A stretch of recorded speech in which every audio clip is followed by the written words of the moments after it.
రండి, దేవుని యొక్క వాక్యంలో నుండి రాత్రి కాల సమయంలో బైబిల్ స్టడీలో ప్రవేశించమని ఒక మాట జ్ఞాపకం చేసుకుంటూ వద్దాం. అపోస్తలుడైన పౌలు ఎఫెసీయులకు రాసినటువంటి పత్రిక, అపోస్తలుడైన పౌలు ఎఫెసీయులకు రాసినటువంటి పత్రిక 5వ అధ్యాయం 25 నుండి 27 వచనాల వరకు కలిసి ఉండి మధ్య భాగంలో నేను చదువుతా చూడండి. పరిశుద్ధమైనది గాను నిర్దోషమైనది గాను మహిమగల సంఘము గాను ఆయన తన ఎదుట దాన్ని నిలబెట్టుకునవలనని వాక్యముతో ఉదక స్థానం చేత దాన్ని పవిత్రపరిచి పరిశుద్ధపరచుడికై దాని కొరకు తన తాను అప్పగించుకొనెను. దేని కొరకు ప్రభు అప్పగించుకున్నాడంటే మహిమగల సంఘము కొరకు తనను తానే అప్పగించుకున్నటువంటి అనుభవాన్ని మనం చూస్తూ వస్తున్నాం. అయితే దేవుని యొక్క వాక్యాన్ని జాగ్రత్తగా గమనించినట్టయితే గత కొన్ని వారాలుగా మనం ధ్యానిస్తూ వస్తున్నాం. మహిమగల సంఘము అంటే నలుగురు స్త్రీలు వారి యొక్క జీవితాలు ఆ 4 పునాదుల మీద మహిమగల సంఘం అన్నది నిర్మాణం చేయబడుతున్న అనుభవాన్ని మనం చూస్తూ వస్తున్నాం. ఆ 4 స్త్రీల్లో మొదటి స్త్రీ ఎవరు? అవ్వ. రెండో స్త్రీ ఎవరు చెప్పాలి మీరే? సంఘం. మూడో స్త్రీ కననై ఉన్న స్త్రీ. 4వ స్త్రీ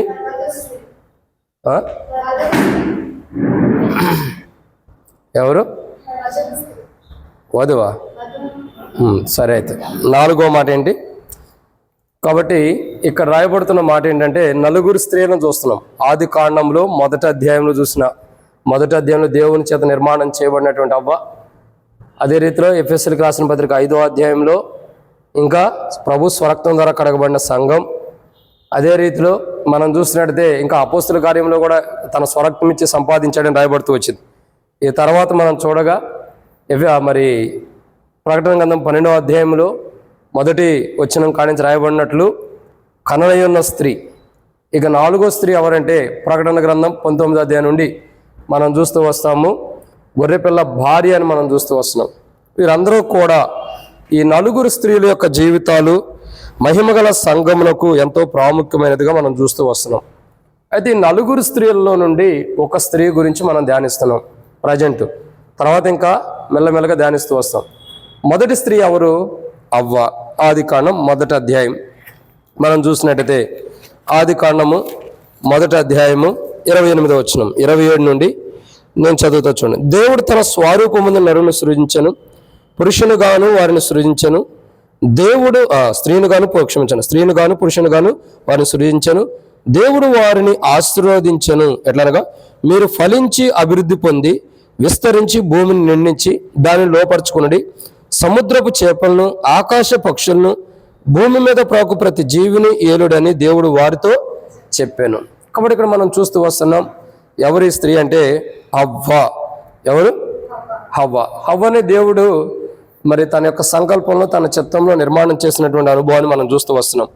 ఈ యొక్క అవ్వ యొక్క జీవితాన్ని మనం చూసినట్టే ఈమె మొదటి స్త్రీగా మనం చూస్తున్నాం. ఈమె తర్వాత సంఘం, స్వరక్తం ద్వారా కడగబడిన సంఘం, ఆ తర్వాత కననై ఉన్న స్త్రీ, ఆ తర్వాత గొర్రెపిల్ల భార్య. ఈ 4 పునాదుల మీద మహిమగల సంఘం అనేది నిర్మాణం చేయబడుతుంది. సరే, అది మనం బైబిల్ స్టడీ ధ్యానించుకుంటూ వెళ్ళే కొంది మనకు అర్థమైంది. అయితే అవ్వ యొక్క జీవితం కొన్ని విషయాలు చూస్తున్నాం. మొదటిగా అవ్వ జీవితంలో చాలా విషయాలు ఉన్నాయి. ఒక విషయాన్ని చూస్తూ వస్తున్నాం. ఏంటి ఆ విషయం అంటే మానవుని సృజించడంలో దేవునికి ఉన్న ఉద్దేశం ఏంటి? ఒక 7 విషయాలు చెప్పబడినాయి. దాంట్లో కనీసం ఏమైనా గుర్తుండే 7 విషయాలు? మొదటి విషయం ఏంటి? మానవుని సృజించడంలో దేవునికి ఉన్న ఉద్దేశం, మానవుడు తన స్వరూపంలో తనలాగా ఉండాలని సృజించుకున్నాడు. 2, మానవ సృజించడంలో దేవుని ఉద్దేశం ఏంటి? మానవుడు తనలాగా ఉండాలని. 2, దేవుని ద్వారా ఆశీర్వాదం పొందాలని. 3 ఏంటి? ఫలించాలని. 4, అభివృద్ధి చెందాలని. 5, విస్తరించాలని. 6, భూమిని నడవటం కాదు నిండించుకోవాలి. 7 మర్చిపోయారా? ఏలతం, ప్రభుత్వ అధికారం, ప్రభుత్వం చేయటం అన్న. కాబట్టి 7 విషయాలు అంటే మానవ సృజించడంలో దేవునికి ఉన్న ఉద్దేశం ఇది.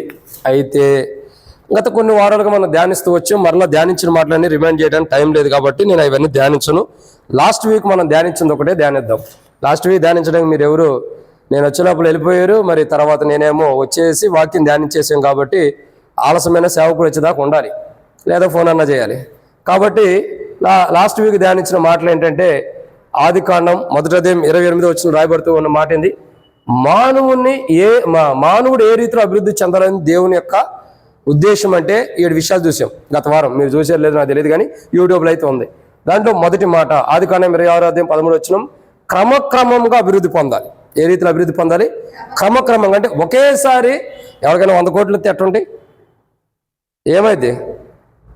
100 కోట్లు వస్తే అసలు నిద్రే పట్టదు. అర్థమవుతుందండి? ఏ రోజు డబ్బు ఆ రోజు వస్తే ప్రశాంతంగా నిద్ర పట్టింది. కాబట్టి అంటే ఒకేసారి కాదు, క్రమంగా స్టెప్ బై స్టెప్ 1 by 1 అట్లా అభివృద్ధి పొందుతూ ఆ యొక్క ఇస్సాకు వలె మన క్రమక్రమంగా అభివృద్ధి పొందాలి. రెండో విషయం అంతకంతకు అభివృద్ధి పొందాలి. మూడో విషయం బహుగా అభివృద్ధి పొందాలి. నాలుగో విషయం అత్యధికము అభివృద్ధి పొందాలి. ఐదో విషయం ఘనమైన రీతిలో అభివృద్ధి పొందాలి. ఆరో విషయం మరి ఎక్కువగా అభివృద్ధి పొందాలి. ఏడో విషయం తక్కువ కాకుండా అభివృద్ధి పొందాలి. అంటే ఏ విషయంలో అయినా తక్కువ కాకుండా అభివృద్ధి పొందాలి. ఇది గత వారం చూస్తున్నటువంటి మాటలు. ఒకవేళ రాసుకోకపోతే రానోళ్ళు కదా, ఎవరు రాలేదు కాబట్టి రాసుకోండి. ఇక ఈ వారం మనం చూసేటటువంటి మాట ఏంటంటే ఇక్కడ రాయబడుతున్నమాట. ఈ వారం మనం చూసేది ఏంటి? అవ్వ గురించి 7 విషయాలు చెప్పాం. అసలు మానవుని సృష్టించడంలో దేవునికి కొన్ని ఉద్దేశం ఏంటన్నది 7 విషయాలు చెప్పాం. దాంట్లో ఈరోజు ఎన్నో మాట? సరే, ఎన్నో మాట అన్నా గుర్తుందా? ఎన్నో మాట అమ్మా? 5వ మాట. మానవుని సృజించుటలో దేవునికున్న ఉద్దేశం ఏంటంటే ఒక మాట రాయబడుతూ వచ్చింది. 5 విషయాలు ఉన్నాయి, నాకు క్షమించండి, 7 విషయాలు ఉన్నాయి.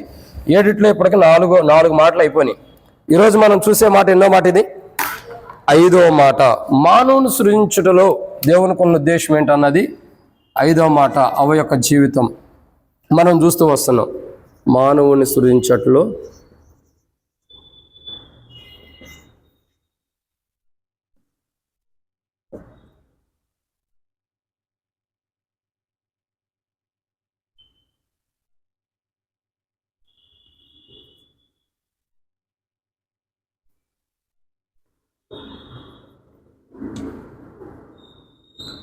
మానవుని సృజించటలో దేవునికున్న లేదా మానవుని సృజించటలో దేవుని యొక్క ఉద్దేశం ఏంటంటే 5వ మాటని ఈరోజు చూస్తున్నాం. ఆదికాండము 1వ అధ్యాయము ఎన్నో వచనం?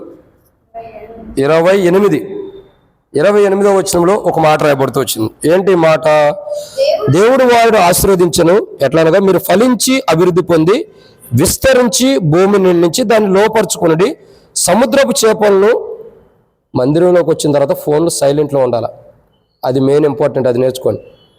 కాబట్టి ఏమైనా వచ్చింది? భూమిని, సముద్రపు చేపలను, ఆకాశ పక్షులను, భూమి మీద ప్రాకు ప్రతి జీవిని ఏలుడని దేవుడు వారితో చెప్పాను.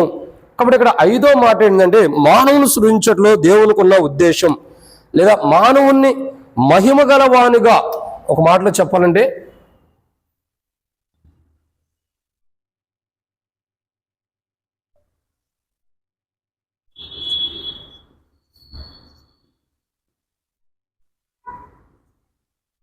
మానవుణ్ణి మహిమ గలవానిగా సృజించుటలో దేవుని యొక్క ఉద్దేశం ఏంటంటే ఆదికాండము ఇక్కడ మనం చూస్తూ వస్తున్నాం 1వ అధ్యాయం 28వ వచనంలో రాయబడుతున్న మాట.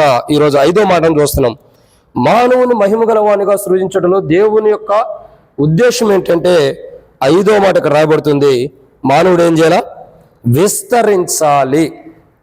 ఏం చేయాలా?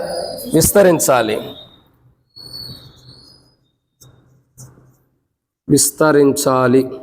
అని మనం చూస్తూ వస్తున్నాం. ఓకే, ఏ విషయంలో విస్తరించాలి అని అంటే అంతకుముందు ఇంట్రడక్షన్లో ఆరంభంలో కొన్ని విషయాలు చెప్పండి, అవ్వ గురించి చెప్పండి. దాంట్లో ఏ విషయంలో మానవుడు విస్తరించాలి అని అంటే ఏ విషయంలో? చాలా విషయాలు చెప్పాము, దాంట్లో ఒక కోణాన్ని చూస్తున్నాం. విశ్వాస విషయంలో మానవుడు ఏం చేయాలా? విస్తరించాలి అని బైబిల్లో మనం కొన్ని విషయాలు మనం జ్ఞాపకం చేసుకుంటూ వచ్చాం. అంటే దేవుడు విస్తరించమని చెప్పాడు, అనేక కోణాల్లో మనం విస్తరించాలి. దాంట్లో ఒక కోణం ఈ వారం, చాలా విషయాలు ఉంటే తర్వాత మనం ధ్యానించుకుంటూ వద్దాం. నేటి దినాల్లో ప్రభు విస్తరించమన్న దానికి అర్థం ఏంటంటే బైబిల్లో రాయబడుతున్న మాట విస్తరించాలి అని అంటే విశ్వాస విషయంలో విస్తరించాలి. క్షమించండి అంటే కదా, ఏ విషయంలో విస్తరించాలంటే విశ్వాస జీవితంలో. అంటే బైబిల్లో ఒక వ్యక్తి విశ్వాస జీవితంలో విస్తరించిన వాడుగా ఉన్నాడు.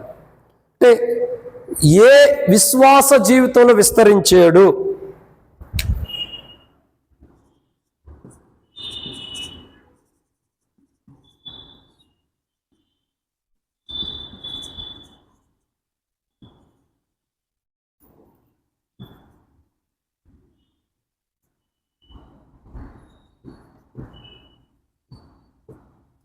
కాబట్టి ఇక్కడ మానవుడు దేనికంటే విస్తరించాలి అనేది మనం చూస్తూ వస్తున్నాం.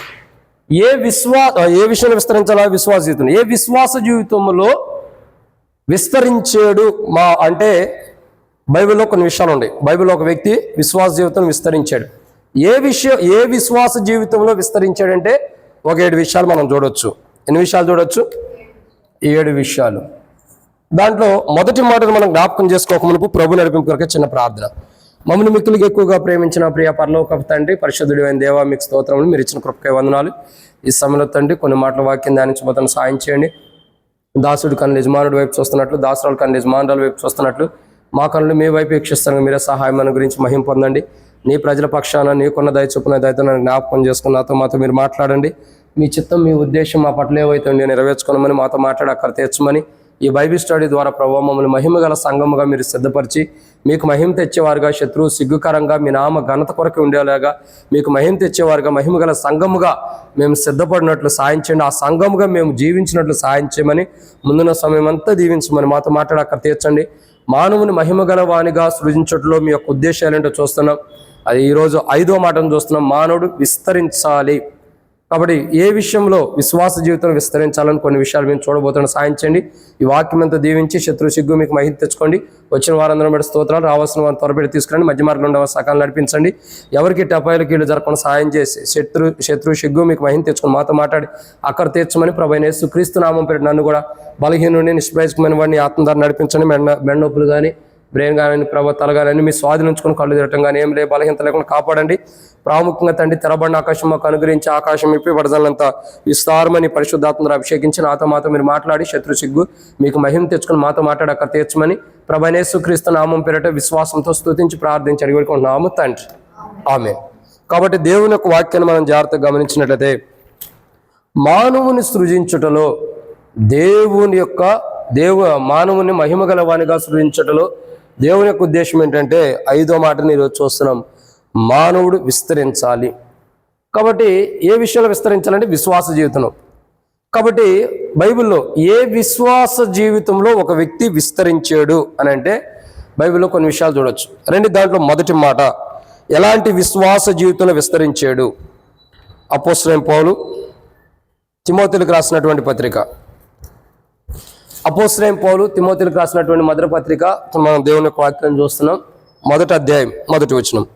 అపోస్తలుడైన పౌలు తిమోతిలకు రాసినటువంటి మొదటి పత్రిక 1వ అధ్యాయము 1వ వచనం. మన రక్షకుడైన దేవుని యొక్కయు మన నిరీక్షణ అయిన క్రీస్తు యొక్కయు ప్రకారము క్రీస్తు యేసు యొక్క అపోస్తలుడైన పౌలు విశ్వాసమును బట్టి నా నిజమైన కుమారుడగు తిమోతికి ఉత్తమని చెప్పి వ్రాయినది. తండ్రి అయిన దేవుని నుండి ప్రభు అయిన క్రీస్తు యేసు నుండి కృపయు కనికరమును సమాధానమును కలుగునుగాక. నేను మాసిదోనియాకు వెళ్ళుచుండగా సత్యమునకు భిన్నమైన బోధ చేయవద్దనియు కల్పనా కథలను మితము లేని వంశములకు విశ్వాస చాలే.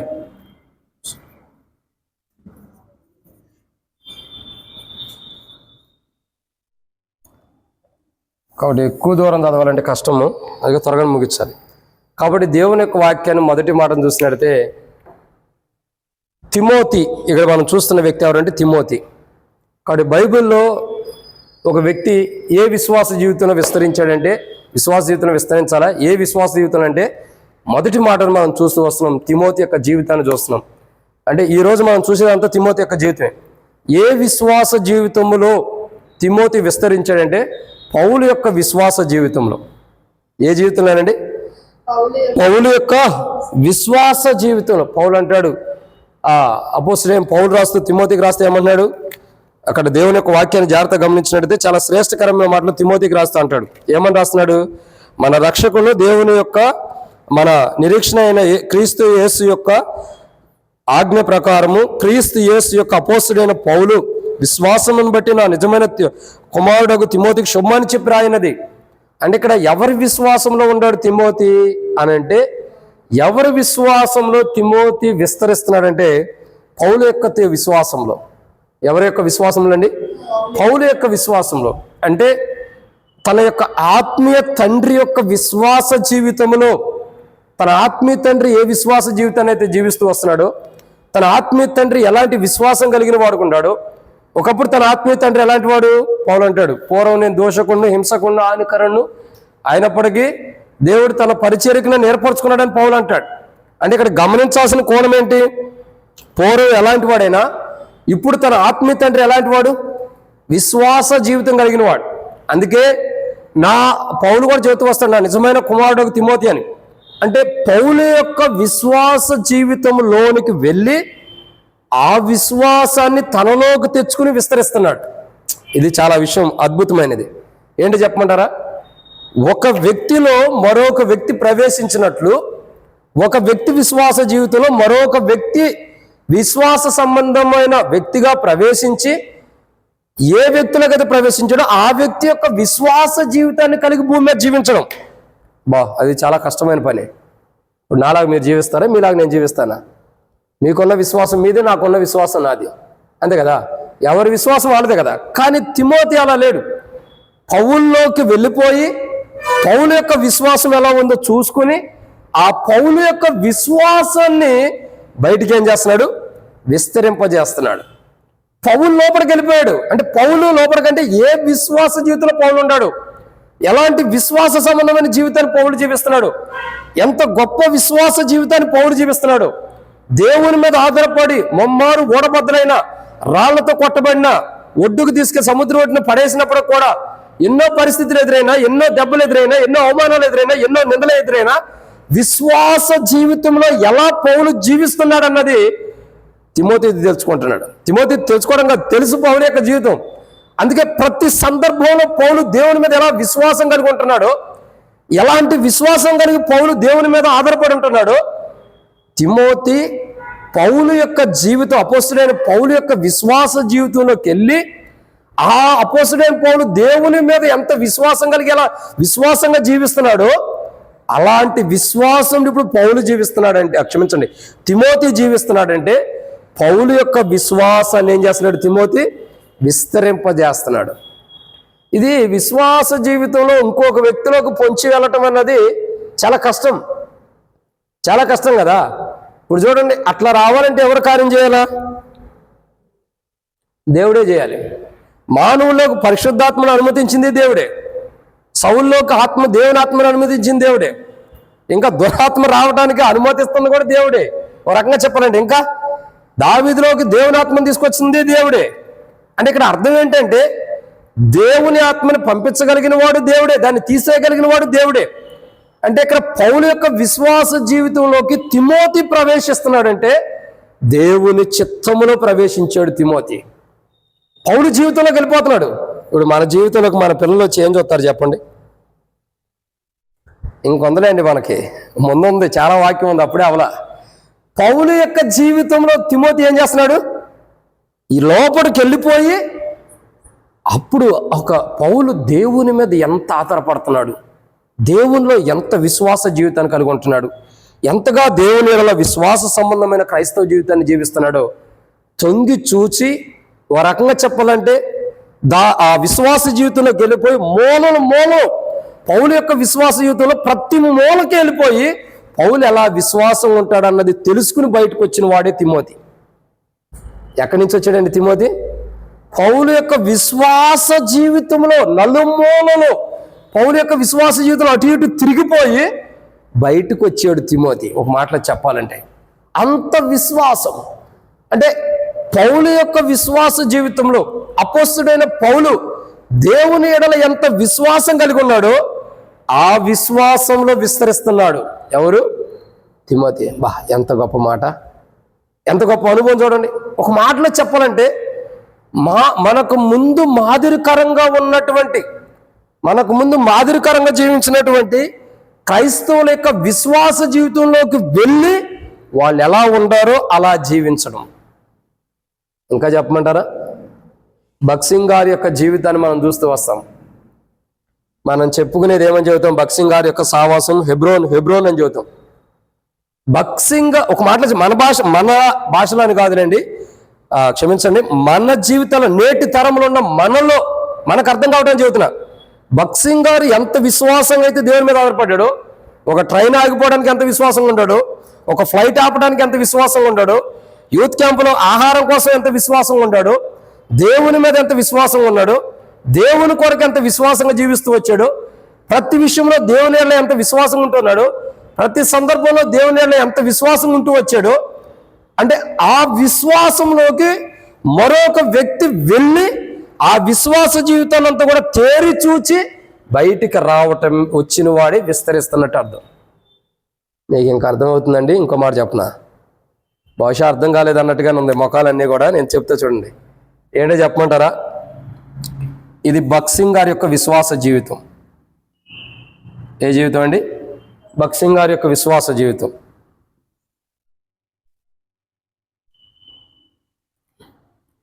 ఆయన మెయిన్ పిల్లర్. ఈ 4 పక్కల కూడా ఏం చేశాడు ఆయన? ఈ 4 పక్కల కలిపితే విశ్వాస జీవితం భక్సింగ్ గారిది. 4 కలిపితే అంటే అనేక కోణాల్లో. అయితే ఒక మానవుడు ఏం చేయాలంటే విశ్వాస జీవితం ఇక్కడ ప్రవేశించి ఈ గదిలో నుండి ఈ గదిలోకి వెళ్ళి మరలా ఈ గదిలోకి వచ్చి తర్వాత విశ్వాస జీవితం 4వ గదిలోకి రావాలి. అంటే మీకు అర్థమైందండి? ఒక కోణంలో ఒక క్రైస్తవుడు భక్సింగ్ గారి సహవాసాన్ని రక్షించబడ్డానన్న వాడు, ప్రతి విశ్వాసి కూడా అన్నవాడు కాదు, ప్రతి విశ్వాసి అయినా సహోదరుడైనా సహోదరైనా మొదట ఆయన గదిలోకి వెళ్ళి 2వ గదిలోకి వెళ్ళి 3వ గదిలోకి వచ్చి 4వ గదులు. అంటే ఆయన ఉన్న రూముల్లో కాదండి, ఆ గదులు కాదు నేను చెప్పేది, విశ్వాస జీవితం అనే గదులు. అంటే భక్సింగ్ గారు ఎంత విశ్వాసాన్ని కలిగి ఉంటాడో మొదటగా, 2వ, 3వ, 4వ అంటే 4-5 కోణాల్లో ఆయన జీవితాన్ని మనం తెలుసుకుని, ఆయన యొక్క అనుభవాలు మనం తెలుసుకుని, ఆయన జీవిత చరిత్ర తెలుసుకుని ఆయన లోపలికి వెళ్ళిపోయి ఫ్లైట్ కోసం ఎలా ఆగాడు, ఎలా విశ్వాసం ఉంటాడు, ఆగటం కాదు, రైలు కోసం ఎలా విశ్వాసంగా ఉంటాడు, ఇంకా భోజనం కోసం ఎలా విశ్వాసంగా ఉంటాడు, ఇంకా ప్రతి సందర్భంలో దేవుడు పోషించే విషయంలో ఎలా విశ్వాసంగా ఉంటాడు. ఇవన్నీ మనం ఏం చేయాలా? ఒక్కొక్క 4 చెప్పే చాలా ఉన్నాయి. ప్రతి సందర్భంలో ఆయన లోపలికి వెళ్ళాలా, ఆయన జీవితంలో నుండి మనం బయటికి రావాలా. అది అలా విస్తరించాలని దేవుడు మానవుని సృజించాడు. ఎలా విస్తరించాలనండి? అపోస్తుడైన పౌల్లో విశ్వాసంలోనికి వెళ్ళి, అపోస్తుడైన పౌల్లో ఎంత విశ్వాసం ఉందో విశ్వాస జీవితాన్ని పరీక్షించి చూసి, దాన్ని రుచి చూచి, దాన్ని తనివి తీర దాన్ని భుజించి బయటకు వచ్చి పౌలు యొక్క విశ్వాస జీవితంలో ఏం చేస్తున్నాడు? తిమోతి విస్తరిస్తున్నాడు. అది ఇలా విస్తరించాలని దేవుడు మనం సృజించాడు. అలా విస్తరించిన వాడే మహిమగల సంఘముగా ఏం చేయబడతాడు? చెప్పండి. మహిమగల సంఘముగా సిద్ధపరచబడతాడు, మహిమగల సంఘముగా చేయబడతాడు. ఇది మొదటి విషయం. ఏం చేయాలి ఇప్పుడు? పౌలు యొక్క విశ్వాస జీవితం లోపలికి వెళ్ళిపోయి ఆ విశ్వాస జీవితాన్ని దగ్గరుండి పరీక్షించి చూసి, పరీక్షించలేదో తెలియదు కానీ దగ్గరుండి నిదానించి చూచి నేర్చుకుని ఆ విశ్వాస జీవితంలో బయటకు వచ్చి ఇప్పుడు తిమోతి ఏం చేస్తున్నాడు? అపోస్తలుడైన పౌలు విశ్వాసం ఏముందో ఆ విశ్వాస జీవితంలో విస్తరించడం అంటే ఆ విశ్వాస జీవితంలో నడుస్తున్నాడు. అర్థమవుతుందండి? ఆ విశ్వాస జీవితం ఏమవుతున్నాడు? నడుస్తున్నాడు. ఆ విశ్వాస జీవితంలో ముందరికి వెళ్ళడానికి ఇష్టపడుతున్నాడు. అంటే అలాంటి విశ్వాసపు జీవితంలో మనం వెళ్ళాలి. అలా విస్తరించిన వారే, అలా విస్తరించాలని దేవుడు మనం సృజించాడు. అలా విస్తరించిన వాడే మహిమగల సంఘముగా దేవుని ద్వారా నిర్మించబడిన వాడని అర్థం. ఇది మొదటి మాట. ఈ 2వ విషయాన్ని చూద్దారండి, త్వరగా ముగిస్తాను, నేను కూడా ఎక్కువసేపు ఉండలేండి. ఈ 2వ మాటను చూసినట్టే అపోస్తలుడైన పౌలు తిమోతిలకు రాసిన 2వ పత్రిక, అటు ఇలా ఫ్యాన్స్ ఇచ్చేయమ్మా. అపోస్తలుడైన పౌలు తిమోతిలకు రాసిన 2వ పత్రిక 1వ అధ్యాయం. ఈ 2వ విషయాన్ని చూద్దాం. 3 నుండి 5 వచనాలు కలిసి ఉండే చదవండి. అపోస్తలుడైన పౌలు తిమోతిలకు రాసినటువంటి 2వ పత్రిక 1వ అధ్యాయం 3 నుండి, ఆ ఫ్యాన్ ఎందుకమ్మా, అదే ఎవరు లేరు కదా. అపోస్తలుడైన పౌలు తిమోతిలకు రాసిన 2వ పత్రిక 1వ అధ్యాయము 3 నుండి, 2వ పత్రిక 1వ అధ్యాయము 3వ వచనం నుండి 5వ వచనం వరకు కలిసి ఉండి చదవండి. నేను మాసిదోనియాకు వెళ్ళుచున్నాను. మాసి కాదమ్మా, సరిగ్గా చదువు. 2 తిమోతి 1వ అధ్యాయము 3 నుండి 5 వచనాలు. నా ప్రార్థనల యందు ఎదురుగా నిన్ను జ్ఞాపకము చేసుకొనుచు నీ మాసిదోనియా ఎక్కడి నుండి వచ్చిందమ్మా మరి ఇప్పుడు? చదువమ్మా, చదువు. నా ప్రార్థనల యందు ఎదురుగా నిన్ను జ్ఞాపకము చేసుకొనుచు కన్నీళ్లను తలచుకొని నాకు సంపూర్ణ ఆనందము కలుగుటకై నిన్ను చూడవలెనని రేయింపగలు ఆపేక్షించుచు నీ యందు నా నిష్కపటమైన విశ్వాసమును జ్ఞాపకము చేసుకొని నా పితరుల ఆచారము ప్రకారము నిర్మూలమైన మనస్సాక్షితో నిర్మూలమైన కాదమ్మా, నిర్మలమైన మనస్సాక్షి. ఏం తెలుగు చదువుతున్నారు ఏమో కానీ, సరే నేనే చదువుతాను ఉండక్క, ఎందుకంత బాధ. నా పితృఆచార ప్రకారం నిర్మలమైన మనస్సాక్షితో నేను సేవించుచున్న దేవుని ఎడల కృతజ్ఞుడై ఉన్నాను. ఆ విశ్వాసము ఎదుట నీ అవ్వయి అయిన లోయలోను నీ తల్లి అయిన యునేకులోను వసించెను, అది నీ యందు సహా వసించుచున్నది నేను రుడిగా నమ్ముచున్నాను. సరే అట్టుకోటి నేను ఫినిష్ చేసేలమ్మా. కాబట్టి ఇక్కడ మనం చూస్తున్న 2వ మాట, ఎలాంటి విశ్వాసంలో తిమోతి విస్తరిస్తున్నాడు అని అంటే బైబిల్లో 2వ కోణాన్ని చూస్తున్నాం. 1, పౌలు యొక్క విశ్వాస జీవితంలో తిమోతి ఏం చేస్తున్నాడు? విస్తరిస్తున్నాడు. 2వదిగా, ఎలాంటి విశ్వాస జీవితంలో తిమోతి విస్తరిస్తున్నాడు అంటే మానవుడు మహిమ గలవానిగా మానవుని సృజించడంలో దేవుని యొక్క ఉద్దేశం ఏంటంటే మానవుడు విస్తరించాలని దేవుడు సృజించాడు. మానవుడు ఏ రీతిలో విస్తరించాలని దేవుడు సృజించాడు అని అంటే విశ్వాస జీవితంలో. చాలా విషయాలు ఉంటే ఒక విషయమే ఈరోజు చూస్తున్నాం. విశ్వాస జీవితంలో అంటే ఏ విశ్వాస జీవితంలో విస్తరించాలంటే పౌలు యొక్క విశ్వాసం లాంటి విశ్వాస జీవితంలో విస్తరించాలి. ఓడబద్దలైపోయే పరిస్థితులు వచ్చినా విశ్వాసం ఉండాలా, ఇంకేంటి రాళ్లతో కొట్టిన విశ్వాసం ఉండాలా, అవతల పడేసిన విశ్వాసం ఉండాలా, ఇంకా చంపిన విశ్వాసం ఉండాలా, ఇంకా అవమానించిన విశ్వాసం ఉండాలి. అది పౌలు యొక్క విశ్వాసం. ఆ విశ్వాస జీవితంలో తిమోతి వెళ్తున్నాడు కాబట్టి ఆ పౌలు యొక్క విశ్వాసంలో తిమోతి విస్తరిస్తున్నాడు. ఇక 2వదిగా తిమోతికి ప్రత్యేకంగా తిమోతిలో చాలా ధన్యకరమైన జీవితం ఉంది. 2వదిగా తిమోతి ఏ విశ్వాస జీవితంలో విస్తరిస్తున్నాడు అని అంటే 2వ మాటని ఇక్కడ మనం చూడొచ్చు. 2వదిగా మనం చూసినట్టయితే ఏ విశ్వాస జీవితం అంటే 2వ మాట ఇక్కడ రాయబడుతున్న మాట, నీ అవ్వయైన లోయలోను. అంతేనా? లోయలోను అంటే అర్థం ఏంటి? నీ అవ్వ యొక్క విశ్వాసం. అంటే ఇప్పుడు ఎవరి విశ్వాసంలో ఉన్నాడు తిమోతి? అవ్వ యొక్క విశ్వాసంలో. అంటే తిమోతి యొక్క అవ్వ ఎవరైతే ఉన్నారో, అవ్వ అంటే ఎవరక్క? కృష్ణమక్క, అవ్వ అంటే ఎవరు? ఆమె పేరు అవ్వ కాదక్క, అవ్వ ఆమె పేరు. అవ్వ మన ఇంటికాడ పిలుస్తాం కదా అవ్వ అవ్వ అని. అమ్మమ్మని అవ్వ అంటారా? అవ్వ అమ్మమ్మను కాదే అనేది, అమ్మమ్మని అంటారా కవ్వని? సర్లే ఎట్టగొట్ల మీకు తెలిసిందే నేను చెప్పుకుంటా పోతాను. నా ఇష్టం వచ్చింది నేను చెప్పను, మీకు తెలిసిందే చెబుతా. కాబట్టి ఇక్కడ 2వ కోణం ఏంటంటే నీ అవ్వ యొక్క విశ్వాసంలో. అంటే ఇప్పుడు తిమోతి ఏ విశ్వాసంలో విస్తరిస్తున్నాడు? మొదలుగా అపోస్తుడైన పౌలు యొక్క విశ్వాసంలో విస్తరిస్తున్నాడు. 2వదిగా ఏ విశ్వాసంలో తిమోతి విస్తరిస్తున్నాడు అంటే ఇక 2వ కోణాన్ని మనం చూడొచ్చు. ఏ విశ్వాసంలో? తిమోతి యొక్క అవ్వ యొక్క విశ్వాసంలో విస్తరిస్తున్నాడు. ఏ విశ్వాసంలో అండి? తిమోతి యొక్క అవ్వ. సరే సహోదరి, మీరు అందరూ కూడా అమ్మమ్మని అవ్వ అంటాము అంటున్నారు, మంచిదే. అంటే ఇక్కడ తిమోతి మీ భాషలో చెబుతున్నా, మీకు అర్థమయ్యే రీతిలో బైబిల్లో రాయబడి ఉంది, కానీ మీకు అర్థమయ్యే రీతిలో చెబుతున్నా. సరే, మీ అమ్మమ్మ యొక్క విశ్వాసం అంటే మీ అమ్మమ్మ గారు ఏ విశ్వాసంలో ఉంటారో ఆ విశ్వాసంలోకి వెళ్ళి ఆమెన్న విశ్వాసాన్ని నేటి దినాల్లో జీవిస్తున్నాడు తిమోతి. తన అవ్వ ఏ విశ్వాసంలో ఉందో, తన అవ్వ ఎలాంటి విశ్వాసం దేవుని ఎడల కలిగి జీవిస్తూ వచ్చిందో, ఎలాంటి విశ్వాస జీవితం అయితే తన అవ్వ జీవిస్తూ వచ్చిందో ఆ విశ్వాసంలో తిమోతి ఏం చేస్తున్నాడు? విస్తరిస్తున్నాడు. ఏం చేస్తున్నాడండి? విస్తరిస్తున్నాడు. ఎంత గొప్ప ధన్యత. 1, పౌలు యొక్క విశ్వాస జీవితాన్ని విస్తరిస్తున్నాడు, ఆ విశ్వాస జీవితంలోకి లోపలికి వెళ్ళిపోయి. 2, అవ్వ యొక్క, ఎవరే అవ్వ? తిమోతి యొక్క అవ్వ యొక్క విశ్వాస జీవితంలోకి తిమోతి వెళ్ళిపోయాడు. తన అవ్వ ఎలా జీవించింది, తన అవ్వ దేవుని ఎడల ఎలా ఉంటుంది, తన అవ్వ దేవునిలో ఎంత విశ్వాసం కలిగి ఉంటుంది, తన అవ్వ దేవుని ఎడల ఎంత విశ్వాసం కలిగి ఉంటుంది, దేవుని మాటల ఎడల ఎంత విశ్వాసం కలిగి ఉంటుంది, దేవుని మీద ఎంత విశ్వాసం కలిగి ఉంటుంది, దేవుని కొరకు ఎంత విశ్వాసం కలిగి ఉంటుందో ఇవన్నీ తెలుసుకుని తన అవ్వ యొక్క విశ్వాస జీవితంలో తిమోతి ఏం చేస్తున్నాడు, విస్తరిస్తున్నాడు. ఇది చూడండి, ఒక మాటలో చెప్పాలంటే పౌలు యొక్క విశ్వాస జీవితాన్ని ఏం చేస్తున్నాడు, కొన్ని వాటర్ పెట్టినాం. పౌలు యొక్క విశ్వాస జీవితాన్ని ఏం చేస్తున్నాడు, విస్తరిస్తున్నాడు. అంటే తనలో విస్తరింపజేసుకుంటున్నాడు. రెండోదిగా తన అవ్వ యొక్క విశ్వాస జీవితాన్ని ఏం చేస్తున్నాడు, అక్కడ ఉండి చూడమ్మా, అక్కడ పెట్టుకోండి. తన అవ్వ యొక్క విశ్వాస జీవితాన్ని ఏం చేస్తున్నాడు, విస్తరింపజేస్తున్నాడు. అంటే పౌలు యొక్క విశ్వాస జీవితాన్ని అనేకులకు విస్తరింపజేస్తున్నాడు. రెండవదిగా చూడగా తన అవ్వ, అంటే తన అవ్వ ఎలాంటి విశ్వాస జీవితం అయితే కలిగి ఉందో, ఎలాంటి విశ్వాస జీవితంలో అయితే తన అవ్వ జీవిస్తూ వచ్చిందో ఆ విశ్వాస జీవితం ఏం చేస్తున్నాడు ఇప్పుడు తిమోతి, విస్తరిస్తున్నాడు.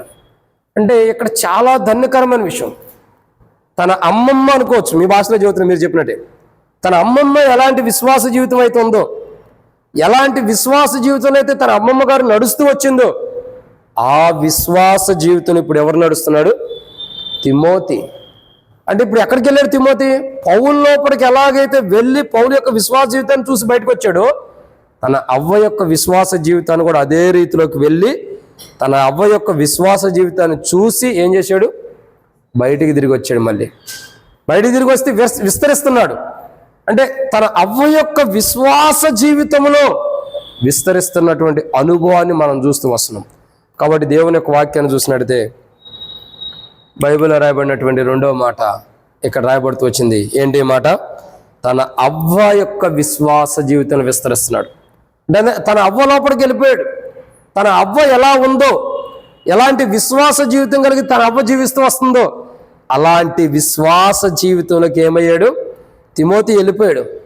మీకు అర్థమవుతుందండి, అవ్వ యొక్క విశ్వాస జీవితంలోకి తిమోతి వెళ్ళిపోయి ఇప్పుడు ఏం చేస్తున్నాడు,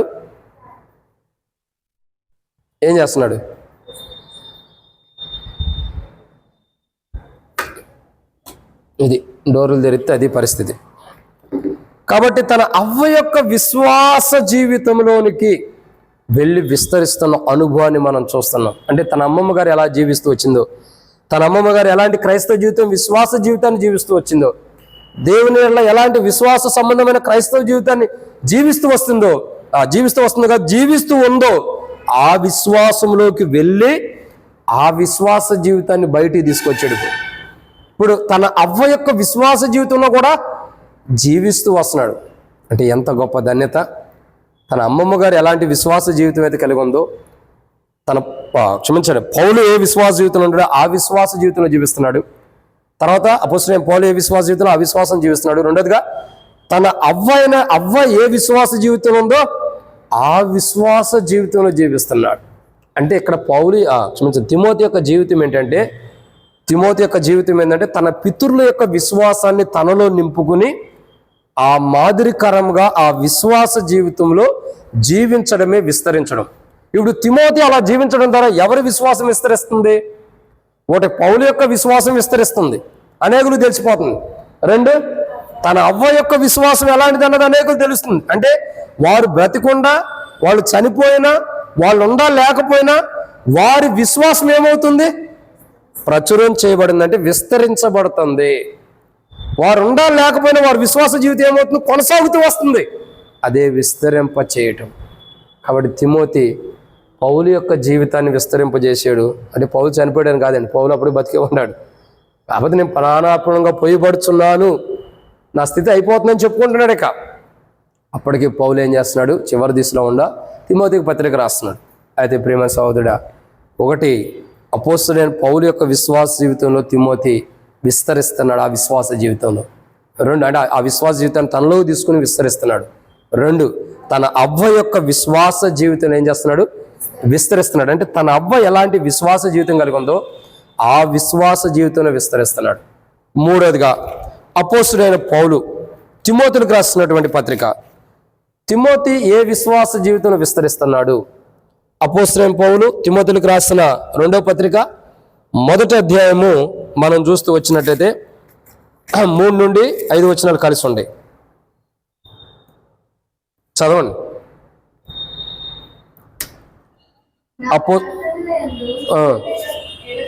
నిన్ను జ్ఞాపకము చేసుకొనుచు నీ కన్నీళ్లను తలుచుకొని నాకు సంపూర్ణ ఆనందము కలుగుటకై నిన్ను చూడవలెనని రేయింబగలు ఆపేక్షించుచు నీ యందు నిష్కపటమైన విశ్వాసమును చేసుకొని నా పితృరాచారాల ప్రకారము నిర్మలమైన మనస్సాక్షితో నేను సేవించుచున్న దేవుని ఎడల కృతజ్ఞుడనై ఉన్నాను.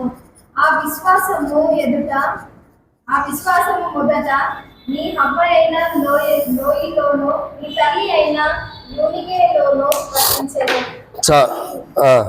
అది నీలోను నీ యందు సహ వసించున్నది నేను రుడిగా నమ్ముచున్నాను. ఇక 2వ కోణాన్ని మనం చూస్తున్నాం.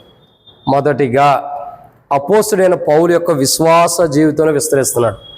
రెండోదిగా నీ తల్లి అయిన అవ్వ అంటే తన యొక్క అవ్వ యొక్క జీవితం, అంటే తిమోతి యొక్క అవ్వ యొక్క విశ్వాస జీవితంలో తిమోతి ఏం చేస్తున్నాడు? విస్తరిస్తున్నాడు. ఇక మూడోదిగా ఏ విశ్వాస జీవితంలో తిమోతి విస్తరిస్తున్నాడు అంటే 3వ మాట తన తల్లి యొక్క విశ్వాస జీవితంలో. ఏ విశ్వాస జీవితం అండి? తల్లి యొక్క విశ్వాసం. అంటే తల్లి ఎలాంటి విశ్వాస జీవితాన్ని జీవిస్తూ వచ్చిందో, అంటే తిమోతికి జన్మనిచ్చిన తల్లి. మీకు అర్థమవుతుందండి? తిమోతికి జన్మనిచ్చిన తల్లి ఏ విశ్వాసంలో అయితే జీవిస్తూ వచ్చిందో అట్టి విశ్వాసంలో తిమోతి నడుస్తూ వస్తున్నాడు. ఆ విశ్వాసాన్ని, తన తల్లి యొక్క విశ్వాసాన్ని తనలో నింపుకొని, తన తల్లి ఎలాంటి విశ్వాస జీవితాన్ని జీవిస్తూ వచ్చిందో ఆ విశ్వాసాన్ని తనలో నింపుకొని ఆ విశ్వాసాన్ని అనేకులకి ప్రచురం చేస్తున్నాడు, తెలియపరుస్తున్నాడు. అంటే అర్థం ఏంటి? తన తల్లి యొక్క విశ్వాస జీవితాన్ని విస్తరింపజేస్తున్నాడు. అంటే ఇప్పుడు తిమోతి ఎలాంటి విశ్వాస జీవితంలో విస్తరిస్తున్నాడు? ఒకటి అపోస్తలుడైన పౌలు యొక్క విశ్వాస జీవితంలో, 2 తిమోతి యొక్క అవ్వ యొక్క విశ్వాస జీవితంలో, 3 తిమోతి యొక్క తల్లి యొక్క విశ్వాసంలో. కాబట్టి తిమోతి యొక్క తల్లి అయినటువంటి ఆ తల్లి యొక్క విశ్వాస జీవితంలో ఇప్పుడు తిమోతి ఏం చేస్తున్నాడు? విస్తరిస్తున్నాడు. అంటే తన తల్లి యొక్క విశ్వాస జీవితాన్ని తనలో నింపుకుంటూ వచ్చాడు. తన తల్లి ఎలాంటి విశ్వాస జీవితాన్ని జీవిస్తూ వచ్చిందో, తన తల్లి ఎలాంటి విశ్వాస జీవితాన్ని అయితే కొనసాగుతూ వచ్చిందో, తన తల్లి ఎలాంటి విశ్వాస జీవితం అయితే దేవుని ఎలా కలిగి ఉంటూ వచ్చిందో ఆ విశ్వాసంలో తిమోతి ఏం చేస్తున్నాడు? చెప్పండి, ఏం చేస్తున్నాడు? విస్తరిస్తున్నాడు. అంటే ఆ తల్లి యొక్క విశ్వాస జీవితాన్ని తనలోకి తెచ్చుకొని, తన తల్లి ఏ విశ్వాస జీవితాన్ని జీవించిందో ఆ విశ్వాస జీవితాన్ని తనలోకి తెచ్చుకొని, ఆ తల్లి జీవించిన విశ్వాస జీవితాన్ని తనలోకి తెచ్చుకున్నాడు. కాబట్టి ఆ విశ్వాసంలో ఏం చేస్తున్నాడు తిమోతి? విస్తరిస్తున్నాడు. అంటే ఆ విశ్వాసాన్ని అనేకులు తెలియపరుస్తున్నాడు. బహుశా నేను అనుకుంటున్నా అనేక పర్యాయం తిమోతి కూడా చెప్పుకోవచ్చు, పౌలు ఇలాంటి విశ్వాస జీవితం ఉన్నాడు, తర్వాత నా అవ్వ ఇలాంటి విశ్వాస జీవితం కలిగి ఉంది, తర్వాత నా తల్లి ఇలాంటి విశ్వాస జీవితం కలిగి ఉంది అని తిమోతి చెప్పుకొని ఉండొచ్చు, చెప్పుకోకపోవచ్చు. 2వ మాట. కానీ ఇక్కడ రాయబడిన మాట ఏంటి? పౌలు చెబుతున్నాడు, 1 అపోస్తలుడైన పౌలు యొక్క విశ్వాస జీవితంలో తిమోతి విస్తరిస్తున్నాడు. నీ అవ్వ అయినటువంటి అని రాస్తున్నాడు. అంటే తన యొక్క అవ్వ యొక్క జీవితంలో విశ్వాస జీవితంలో విస్తరిస్తున్నాడు. 3 తన తల్లి యొక్క విశ్వాస జీవితంలో కూడా విస్తరిస్తున్నాడు. ఇప్పుడు ఎన్ని కోణాలు చూసాం? 3 కోణాలు చూసాం. ఈ 3 కోణాలు ఏంటి? 1 పౌలు యొక్క విశ్వాస జీవితం, అంటే మనకు ముందెళ్ళిన విశ్వాసుల యొక్క విశ్వాస జీవితం. 2 మన అమ్మమ్మ అనుకోండి. 3 మన తల్లి. అంటే మనం నేటి దినాల్లో జీవించాలంటే మనం ఎలాంటి విశ్వాసం ఉండాలి చెప్పండి?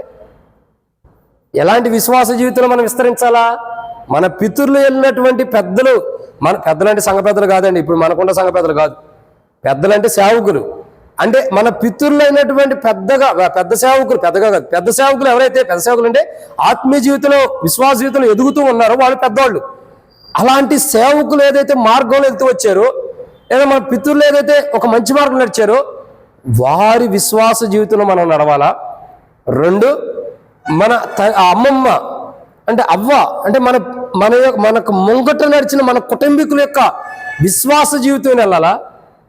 మూడోదిగా మన రక్తం, అంటే ఏ రక్తం అయితే కలిగి మనం ధరించుకుని లోకానికి పుట్టామో ఆ రక్తమాంసములు మనకు పంచిపెట్టిన తల్లి యొక్క విశ్వాస జీవితం మనం ఏం చేయాలా, విస్తరించాలి. మనకు రక్త మాంసములు ఎందుకు ఆ తల్లి మనకు ధరింపజేయడానికి ఇష్టపడింది అంటే, ధరింపజేయడం అంటే తన రక్తాన్ని మనకు ఎందుకు ఇవ్వడానికి ఇష్టపడింది? గర్భంలో తన రక్తాన్ని బట్టేగా మనం ఒక రూపాన్ని కలిగి ఉంటుంది దేవుని కృప ద్వారా.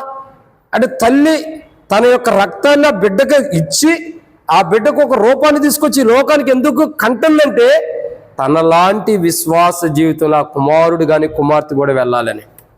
అంటే తల్లి లాంటి విశ్వాసం, తన తల్లి ఎలాంటి విశ్వాస జీవితం ఎత్తు వచ్చిందో, ఎలాంటి విశ్వాస జీవితంలో తన తల్లి నడుస్తూ వచ్చిందో అలాంటి విశ్వాస జీవితంలో జీవించాలని. ఇదెన్నో మాట. 3. ఇక 4వ విషయం చూద్దానండి. అపోస్తలుడైన పౌలు తిమోతిలకు రాసిన 2వ పత్రిక 1వ అధ్యాయం 3 నుండి 5 వచనాలు కలిసి ఉండి చివరిలో చదవండి అమ్మ. ఆ విశ్వాసము ఎదుట నీ అబ్బ అయిన లోయలోను నీ తల్లి అయిన యూనికేలోను వసించెను. అది నీ యందు సహా వసించుచున్నదని నేను రూఢిగా నమ్ముచున్నాను.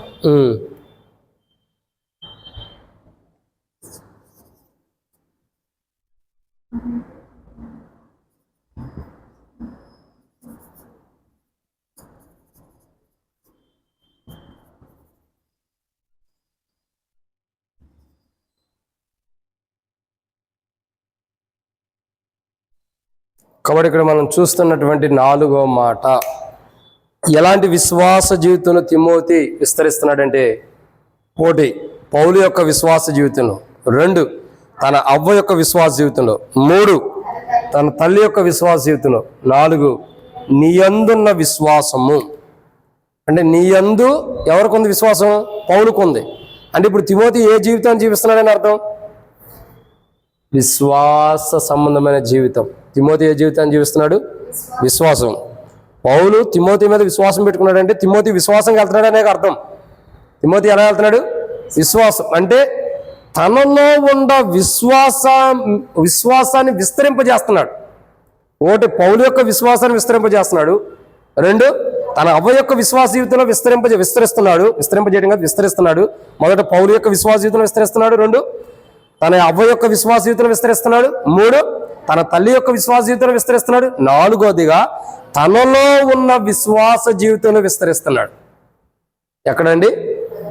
తనలో ఉండ నీయందు అని పౌలు అంటాడు. అంటే ఒక మాట చెప్పడం ఏంది? నీయందు నాకు విశ్వాసం ఉంది అంటే ఆల్రెడీ నీకు విశ్వాసం ఉందని అర్థం. అదే మాటే కదా లూదియా అనే సహోదరి అని అడిగేది ప్రభుని. ఏమని? ప్రభుని కాదు, క్షమించండి, పౌలుని అడిగిద్ది. ఏమని అడుగుతుంది? నా ఇంటికి వచ్చి భోజనం చేయమనిద్ది. పౌలు నిరాకరించవచ్చు. కాదమ్మా అన్నప్పుడు నేను నిజంగా రక్షణ పొందిన దాన్నే, విశ్వాసం మారుమనసు బాప్తిసం పొందినని నిశ్చేత నీకున్న ఎడలా, నిజంగా నేను రక్షణ మారుమనసు బాప్తిసం పొంది ప్రభువుని నమ్మిన నమ్మకం నీకుంటే నా ఇంటికి వచ్చి భోజనం చేయి, నా ఇంటికి వచ్చి ఉండనిద్ది. అంటే అర్థం ఏంటి? తనలో ఉన్న విశ్వాసం బయటకు వస్తుంది. ఎలాంటి విశ్వాసం కలిగి తానుందో ఆ విశ్వాసం ఏమవుతుంది? బయటకు వస్తుంది. తనలో ఉన్న విశ్వాసం బయటికి రావడం ద్వారా ఏమైంది? పౌలు ఏం చేశాడు? తన ఇంటికి వెళ్ళడానికి ఇష్టపడ్డాడు, లూదియా యొక్క గృహానికి వెళ్ళడానికి ఇష్టపడ్డాడు. మన లూదియా అక్క కాదండి, బైబిల్లో ఉన్న లూదియా. ఆమె గృహానికి వెళ్ళడానికి ఇష్టపడ్డాడు. ఎందుకు? ఆమెలో ఉన్న విశ్వాసం. అంటే ఇక్కడ గమనించాల్సిన కోణం ఏంటంటే తిమోతిలో ఉన్న విశ్వాసం, నీ యందు నాకున్న విశ్వాసం అని పౌలు అంటున్నాడు. పౌలు ఆ మాట అన్నాడంటే తిమోతిలో ఆల్రెడీ విశ్వాసం ఉంది. విశ్వాసం లేకపోతే ఇంతగా దేవుని కొరకు నమ్మకంగా నిలబడగలుగుతారా? ఇంతగా దేవుని కొరకు నమ్మకంగా సాక్షులు ఉండగలుగుతారా? లేదే. ఇక్కడ గమనించాల్సిన 4వ కోణం ఏంటంటే తనలో ఉన్న విశ్వాసాన్ని విస్తరింపజేసుకుంటున్నాడు. ఏ విశ్వాస జీవితంలో తిమోతి విస్తరిస్తున్నాడు? పౌలు యొక్క విశ్వాసం, అపోస్తలుడైన పౌలు యొక్క విశ్వాసం, 2 తన అవ్వ యొక్క విశ్వాసం, 3 తన తల్లి యొక్క విశ్వాసం, 4వదిగా నీ అందు కదక్క తనలో ఉన్న విశ్వాసం ఏం చేస్తున్నాడు? విస్తరిస్తున్నాడు తిమోతి. నిజంగా తిమోతి ఎన్ని కోణాలు విశ్వాస జీవితం కలిగి విస్తరిస్తున్నాడు చూడండి. తనలో ఉన్న విశ్వాసం అంటే పౌలు జీవితంలో ఉన్న విశ్వాసం ఉంది, దాంట్లో విస్తరిస్తున్నాడు, తనలోనే పెట్టుకుని. తన అవ్వ యొక్క విశ్వాస జీవితం కూడా తనలో పెట్టుకుని విస్తరిస్తున్నాడు. తన తల్లి యొక్క విశ్వాస జీవితం తనలో పెట్టుకుని విస్తరిస్తున్నాడు. తనలో ఉండే విశ్వాస జీవితాన్ని కూడా తనలో పెట్టుకుని విస్తరిస్తున్నాడు.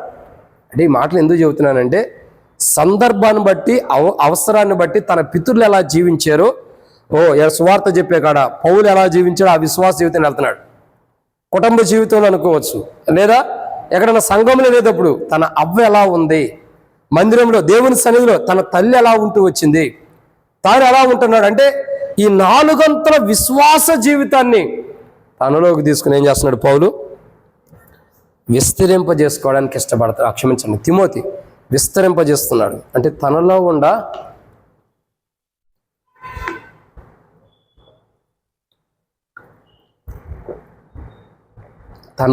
విశ్వాసాన్ని విస్తరింపజేసుకున్నాడు. అంటే పౌలు యొక్క విశ్వాసాన్ని తనలో విస్తరింపజేస్తున్నాడు, అవ్వ యొక్క విశ్వాసాన్ని విస్తరింపజేస్తున్నాడు, ఇంకా తల్లి యొక్క విశ్వాసాన్ని విస్తరింపజేస్తున్నాడు. తనలో ఉన్న విశ్వాసాన్ని కూడా తిమోతి ఏం చేస్తున్నాడు అంటే, తనకి ఎంత దేవుని మీద విశ్వాసం ఉందో, ఎంత దేవుని మీద విశ్వాసం కలిగిన వాడుకుంటాడు, ఎంత విశ్వాసగా అయితే తిమోతి జీవిస్తూ వస్తున్నాడు, అంత విశ్వాస జీవితాన్ని అంటే పౌలు విశ్వాసమే కాదు, అపొస్తలుడైన పౌలు విశ్వాసమే కాదు, తన తల్లి విశ్వాసమే కాదు, తన యొక్క అవ్వ విశ్వాసమే కాదు, తన తల్లి విశ్వాసమే కాదు, తనలో ఉన్న విశ్వాసాన్ని కూడా తిమోతి ఏం చేస్తున్నాడు? విస్తరింపజేస్తున్నాడు. ఒక మాటలో చెప్పమంటారా? తనలో ఉన్న విశ్వాసం విస్తరింపజేయటం అంటే తనలోకి తాను వెళ్ళిపోయాడు. ఎక్కడికి వెళ్ళాడండి? ఇప్పుడు చూడండి, మరొకరిలోకి వెళ్తాం గొప్పతనం అయితే, తన విశ్వాస జీవితంలోకి తాను వెళ్ళటం అనేది ఇంకా చాలా గొప్పతనం. మీకు అర్థమవుతుందండి? ఎదుటి వ్యక్తి విశ్వాస జీవితంలోకి వెళ్తాను కొద్దిగా సులువుగా ఉండొచ్చు, కానీ మన విశ్వాస జీవితంలోకి మనం ప్రవేశించడం అన్నది చాలా కష్టమైంది. అవును కదా? మన విశ్వాస జీవితంలో మనం ఎలా ప్రవేశిస్తాం అంటే, ఇక్కడ తిమోతి తన విశ్వాస జీవితంలోకి తాను వెళ్ళి విస్తరిస్తున్నాడు. మీకు అర్థమవుతుందండి? తనలో ఎంత విశ్వాసం ఉందో ఆ విశ్వాస జీవితంలోకి వెళ్ళి, శరీరం ఎలాంటిది? విశ్వాసం కలిగి ఉండడానికి ఇష్టపడదు. అంటే ఇప్పుడు తిమోతి ఎక్కడికి వెళ్తున్నాడు? తన ఆత్మీయ జీవితంలోకి వెళ్ళిపోయి దేవుని వల్ల తనకు ఎలాంటి విశ్వాసం, ఎలాంటి నమ్మకం అయితే ఉందో ఆ విశ్వాసాన్ని ఇంకా విస్తరింపజేసుకుంటున్నాడు. మీకు అర్థమవుతుందండి? మనలో ఉన్న శరీరం, మనలో కాదు, మనకు ధరింపజేయబడిన శరీరం ఎలాంటిదంటే విశ్వాసం లేకుండా చేసేది. కానీ తిమోతి ఏం చేస్తున్నాడు? శరీరం లోపలికి వెళ్తల్లా, ఆత్మీయ జీవితం లోపలికి వెళ్ళి తాను దేవుని ఎంత విశ్వాసం కలిగి ఉన్నాడో ఆ విశ్వాసాన్ని బయటికి తీసుకొచ్చుని ఆ విశ్వాస జీవితంలో విస్తరిస్తూ వస్తున్నాడు తిమోతి. నిజంగా ఎదుటి వ్యక్తిలోకి వెళ్ళటం గొప్పతనం అయితే, తన విశ్వాస జీవితంలోకి తాను వెళ్ళి ఆ విశ్వాస జీవితాన్ని విస్తరింపజేసుకున్నాడంటే మరి అది ఇంకెంత గొప్ప విశ్వాస జీవితమో, అది ఇంకా ఎంత గొప్పగా విస్తరించడమో. కాబట్టి అపోస్తలుడు అంటే మన పితరుల యొక్క విశ్వాస జీవితంలోకి వెళ్ళి మనం విస్తరిస్తే మహిమగల సంఘంగా చేయబడతాం. మన యొక్క అవ్వ అంటే మన కుటుంబీకులు విశ్వాస జీవితంలోకి వెళ్ళి ఆ విశ్వాస జీవితాన్ని విస్తరింపజేసుకుంటే, ఆ విశ్వాస జీవితం జీవిస్తే మహిమగల సంఘంగా అవుతాం. నీ తల్లి అంటే రక్తాన్ని నీకు పంచిపెట్టిన తల్లి యొక్క విశ్వాస జీవితంలోకి వెళ్ళి నువ్వు జీవిస్తే నువ్వు మహిమగల సంఘంగా చేయబడతావు. 4, నీ విశ్వాస జీవితంలోనికే నువ్వు వెళ్ళిపోయి జీవిస్తే ఏమవుతావు? మహిమగల సంఘంగా నివసిస్తావు. శరీరంలోకి కాదు. మీకు అర్థమవుతుందండి? శరీరంలో కాదు, మన విశ్వాస జీవితంలోకి మనం ఏం చేయాలా? వెళ్ళిపోవాలి. మన విశ్వాస జీవితంలోకి మనం వెళ్ళి నివసించాలి. అప్పుడు ఏమైంది? మహిమగల సంఘంగా మనం చేయబడతాం. ఇదన్నమాట 4. ఇక 5వ విషయాన్ని చూద్దారండి. అపోస్తలుడైన పౌలు తిమోతిలకు రాసిన మొదటి పత్రిక 1వ అధ్యాయం 3-4 వచనాలు. క్షమించండి, మొదటి 2 వచనాలు. అపోస్తలుడైన పౌలు తిమోతిలకు రాసిన మొదటి పత్రిక. మన రక్షకుడైన దేవుని యొక్కయో మన నిరీక్షణ అయిన క్రీస్తు యేసు యొక్కయో ఆత్మ ప్రకారము క్రీస్తు యేసు యొక్క అపోస్తలుడైన పౌలు విశ్వాసమును బట్టి నా నిజమైన కుమారుడగు తిమోతికి శుభమని చెప్పి రాయున్నది. తండ్రి అయిన దేవుని నుండి మన ప్రభు అయిన క్రీస్తు యేసు నుండి కృపయు కనికరము సమాధానము నీకు కలుగును గాక. నేను చాలు. కాబట్టి ఇక్కడ ఎన్నో మాట అండి ఇది? 5. త్వరగా ముగిచేద్దాం కదా. కాబట్టి 5వ మాట ఏంటంటే చాలా లేట్ అయిపోతున్నట్టుంది, ఇప్పుడు 8 అయిపోయింది. కాబట్టి 5వ మాట మనం చూస్తూ వస్తున్నాం. ఏంటి 5వ మాట ఏంటంటే తిమోతి ఏ విశ్వాస జీవితంలో విస్తరిస్తున్నాడంటే, 1 పౌలు యొక్క అపోస్తలుడైన పౌలు యొక్క విశ్వాస జీవితంలో, 2 తన అవ్వ యొక్క విశ్వాస జీవితంలో, 3 తన తల్లి యొక్క రక్తమాంసాలు పంచిపెట్టినటువంటి తల్లి యొక్క విశ్వాస జీవితంలో, 4 తనలో ఉన్న విశ్వాస జీవితంలో విస్తరిస్తున్నాడు. 5వదిగా చూసినట్టయితే తన ఆత్మీయ తండ్రి యొక్క విశ్వాస జీవితంలో విస్తరిస్తున్నాడు. ఏ విషయంలో అండి? తన ఆత్మీయ తండ్రి. అంటే ఇదే విశ్వాసంలో ఉన్న మైనస్. అన్ని విశ్వాస జీవితాలు విస్తరిస్తామేమో కానీ దీంట్లో విస్తరించం. ఏ విశ్వాస జీవితం? మన ఆత్మీయ తండ్రి యొక్క విశ్వాస జీవితంలో. ఆత్మీయ తండ్రి అంటే ఎవరు? ఆయన ఎవరేలే, తర్వాత చూద్దాం. అంతేనా? ఆత్మీయ తండ్రి అంటే ఎవరు? దేవుడు. అంతే కదా? ఆత్మీయ తండ్రి అంటే దేవుడు అని చెబుతుంది, మంచిదే. ఇక్కడ మన ఆత్మీయ తండ్రి ఎవరంటే సేవకుడు. ఎవరండి? సేవకుడు. అంటే మనకు ఆత్మానుసారంగా మనం జీవించడానికి దేవుని దగ్గర నుండి వాక్యాన్ని తెలుసుకుని, దేవుని దగ్గర నుంచి మర్మాలు తెలుసుకుని మనకు బోధించే ఆత్మీయ తండ్రి. ఇప్పుడు తిమోతి గురించి పౌలు ఏమన్నాడు? నా నిజమైన విశ్వాస విషయంలో మాట్లాడుతూ, విశ్వాసమును బట్టి నా నిజమైన కుమారుడు తిమోతికి శుభమని చెప్పి రాయినది.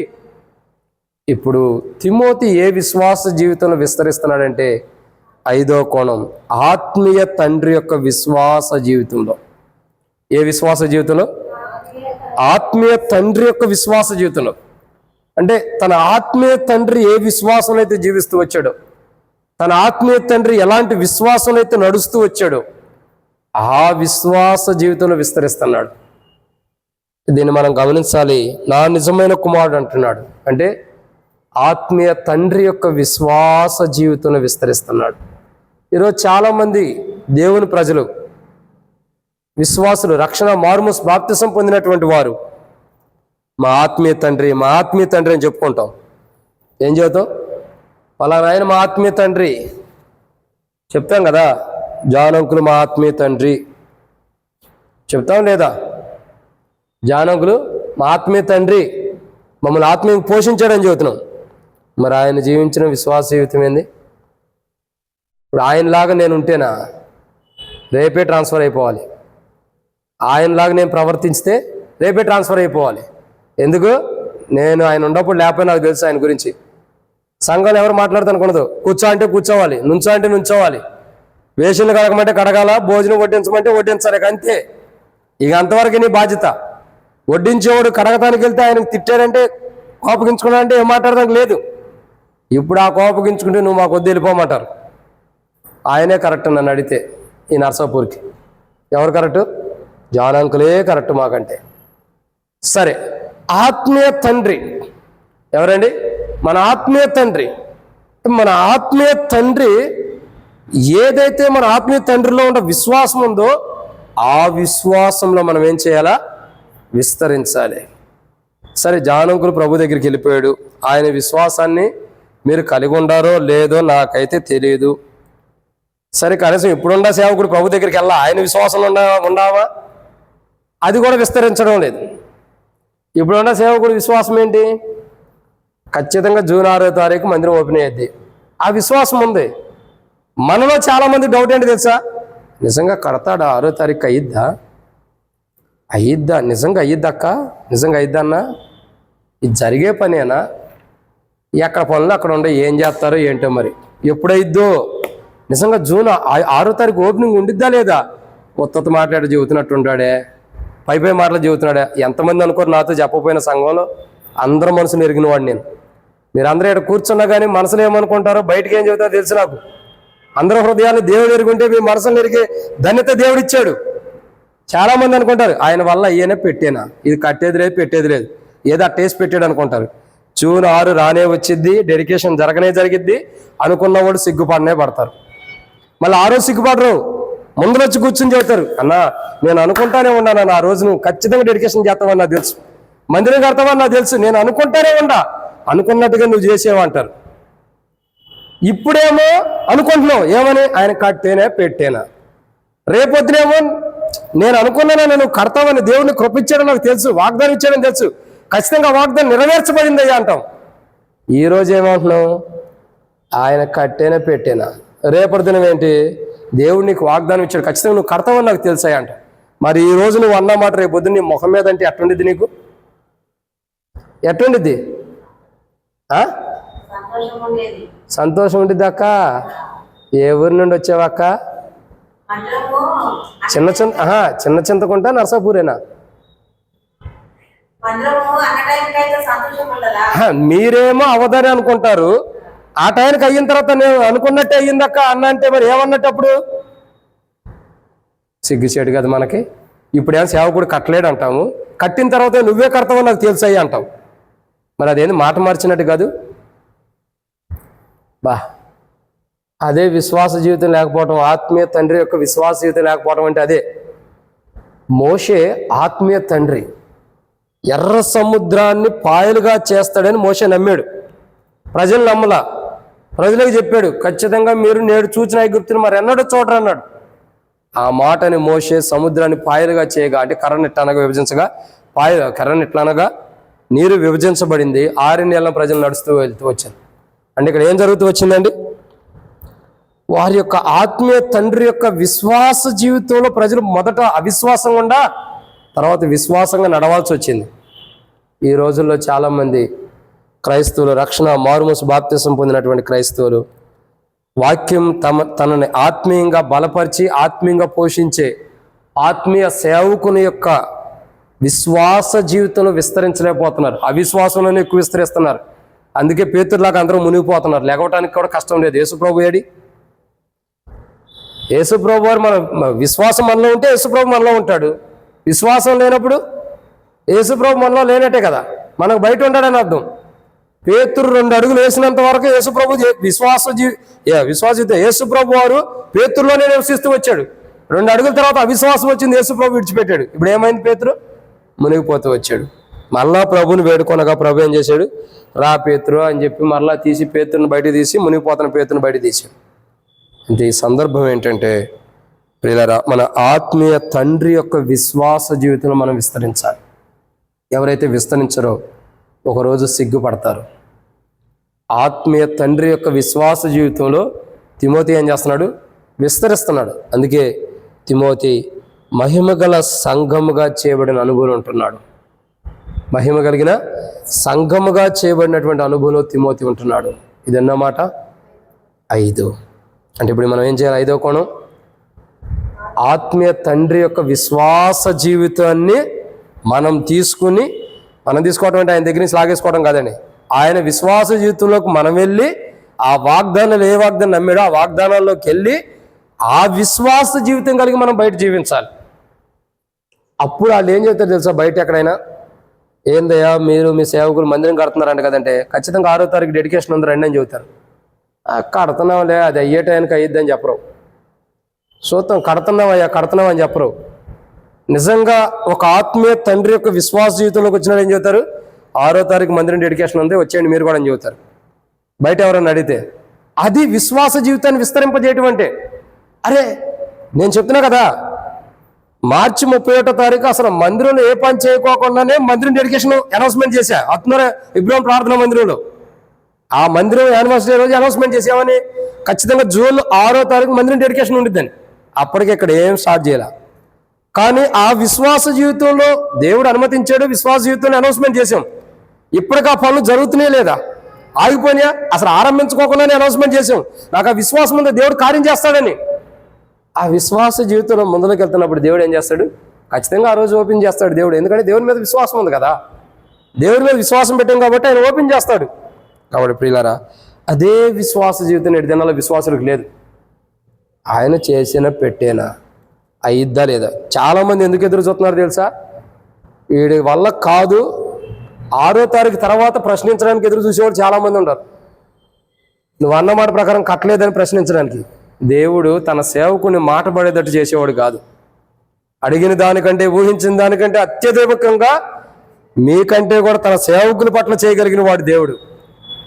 సేవకులైన స్వాస్థ్యము యాజకులు నా స్వాస్థ్యం అన్నాడు, మీరే నా భాగం అంటూ వచ్చాడు.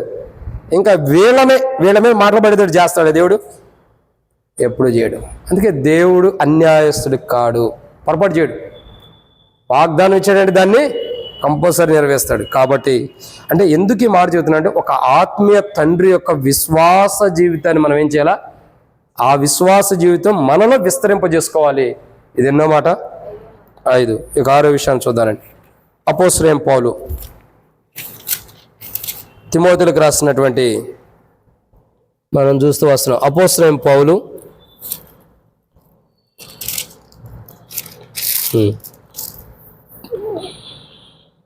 తిమోతిలకు రాసినటువంటి 2వ పత్రిక. అపోస్తలుడైన పౌలు తిమోతిలకు రాసిన 2వ పత్రిక 1వ అధ్యాయం 3వ వచనం నుండి 5వ వచనం వరకు. అపోస్తలుడైన పౌలు తిమోతిలకు రాసిన 2వ పత్రిక 1వ అధ్యాయము 3వ వచనం నుండి 5వ వచనం వరకు. నా ప్రార్థనలందు నేను జ్ఞాపకం చేసుకొనొచ్చు, నీ కన్నీళ్లను తలచుకొని నాకు సంపూర్ణ ఆనందము కలుగుటకై నిన్ను చూడవలెనని రేయి పగలు ఆపేక్షించుచు, నీ యందున్న నిష్కపటమైన విశ్వాసమును జ్ఞాపకం చేసుకొని నా చాలు కాగు, ఇక చదవలేకపోతున్నావు, కష్టంగా ఉంది కాబట్టి నేను చదువుతాను. ఎన్నిసార్లు చదివావు ఆ మాట, ఇంకా కష్టంగా ఉంది. సరే, ఇక 6వ మాటను మనం చూసినట్టయితే ఇక్కడ రాయబడుతున్న మాట నేను ముగిచ్చేస్తున్నా, టైం అయిపోయింది కాబట్టి 2 మాటలు త్వరగా ముగిచ్చేస్తా. 8 దాటింది. 6వ మాట, ఏ విశ్వాస జీవితంలో తిమోతి విస్తరిస్తున్నాడంటే 6వదిగా నిష్కపటమైన విశ్వాసంలో. ఏ విశ్వాసంలో విస్తరిస్తున్నాడండి? 1 పౌలు యొక్క విశ్వాసంలో క్షమించండి, ఏ విశ్వాసాన్ని విస్తరిస్తున్నాడు, ఏ విశ్వాసాన్ని విస్తరింపజేస్తున్నాడంటే 1 పౌలు యొక్క విశ్వాసాన్ని విస్తరింపజేస్తున్నాడు. 2 తన అవ్వ యొక్క విశ్వాస జీవితం. 3 తన తల్లి యొక్క విశ్వాస జీవితం. 4 తనలో ఉన్న విశ్వాస జీవితం. 5 తన ఆత్మీయ తండ్రి యొక్క విశ్వాస జీవితంలో. ఇక 6వదిగా నిష్కపటమైన విశ్వాసంలో. ఏ విశ్వాసంలో? నిష్కపటమైనది. నిష్కపటమైనది అంటే అర్థం ఏంటి చెప్పాలి? కీర్తన చెబుతావా? కిష్టమక్క చెబుతావా? నిష్కపటమైనది అంటే అర్థం ఏంటి? కపటం లేనిది. అసలు కపటం అంటే ఏంటి?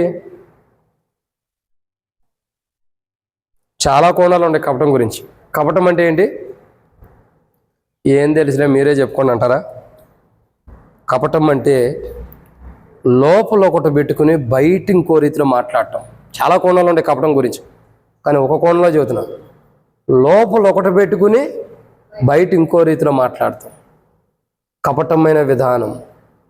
లోపల ఇంకొక ఆలోచనలు ఉంటాయి, కానీ బయటికి మంచిగా కనపడినట్టు, చాలా మంచోళ్ళలాగా ఉండట్లు, మంచివారుగా ఉండట్టు ప్రవర్తిస్తాను చూసారా? అది ఒక కోణంలో కపటమైన జీవితం. ఎలాంటి జీవితం? కపటమైన జీవితం. అందుకే దాన్నే బైబిల్ ఉంది, పైకి భక్తి గలవారై ఉండి లోపల దాని శక్తిని ఆశ్రయించట్లేదంట.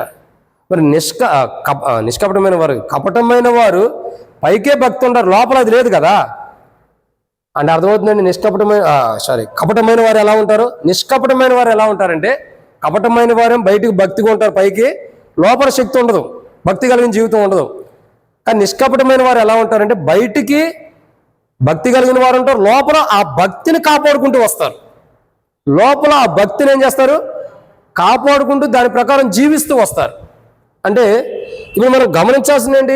బయటికి భక్తి కలిగి వారు ఉండకూడదు. సేవకుడు మన ఇంటికి వచ్చాడు, అయ్యా ప్రైజ్లాడు.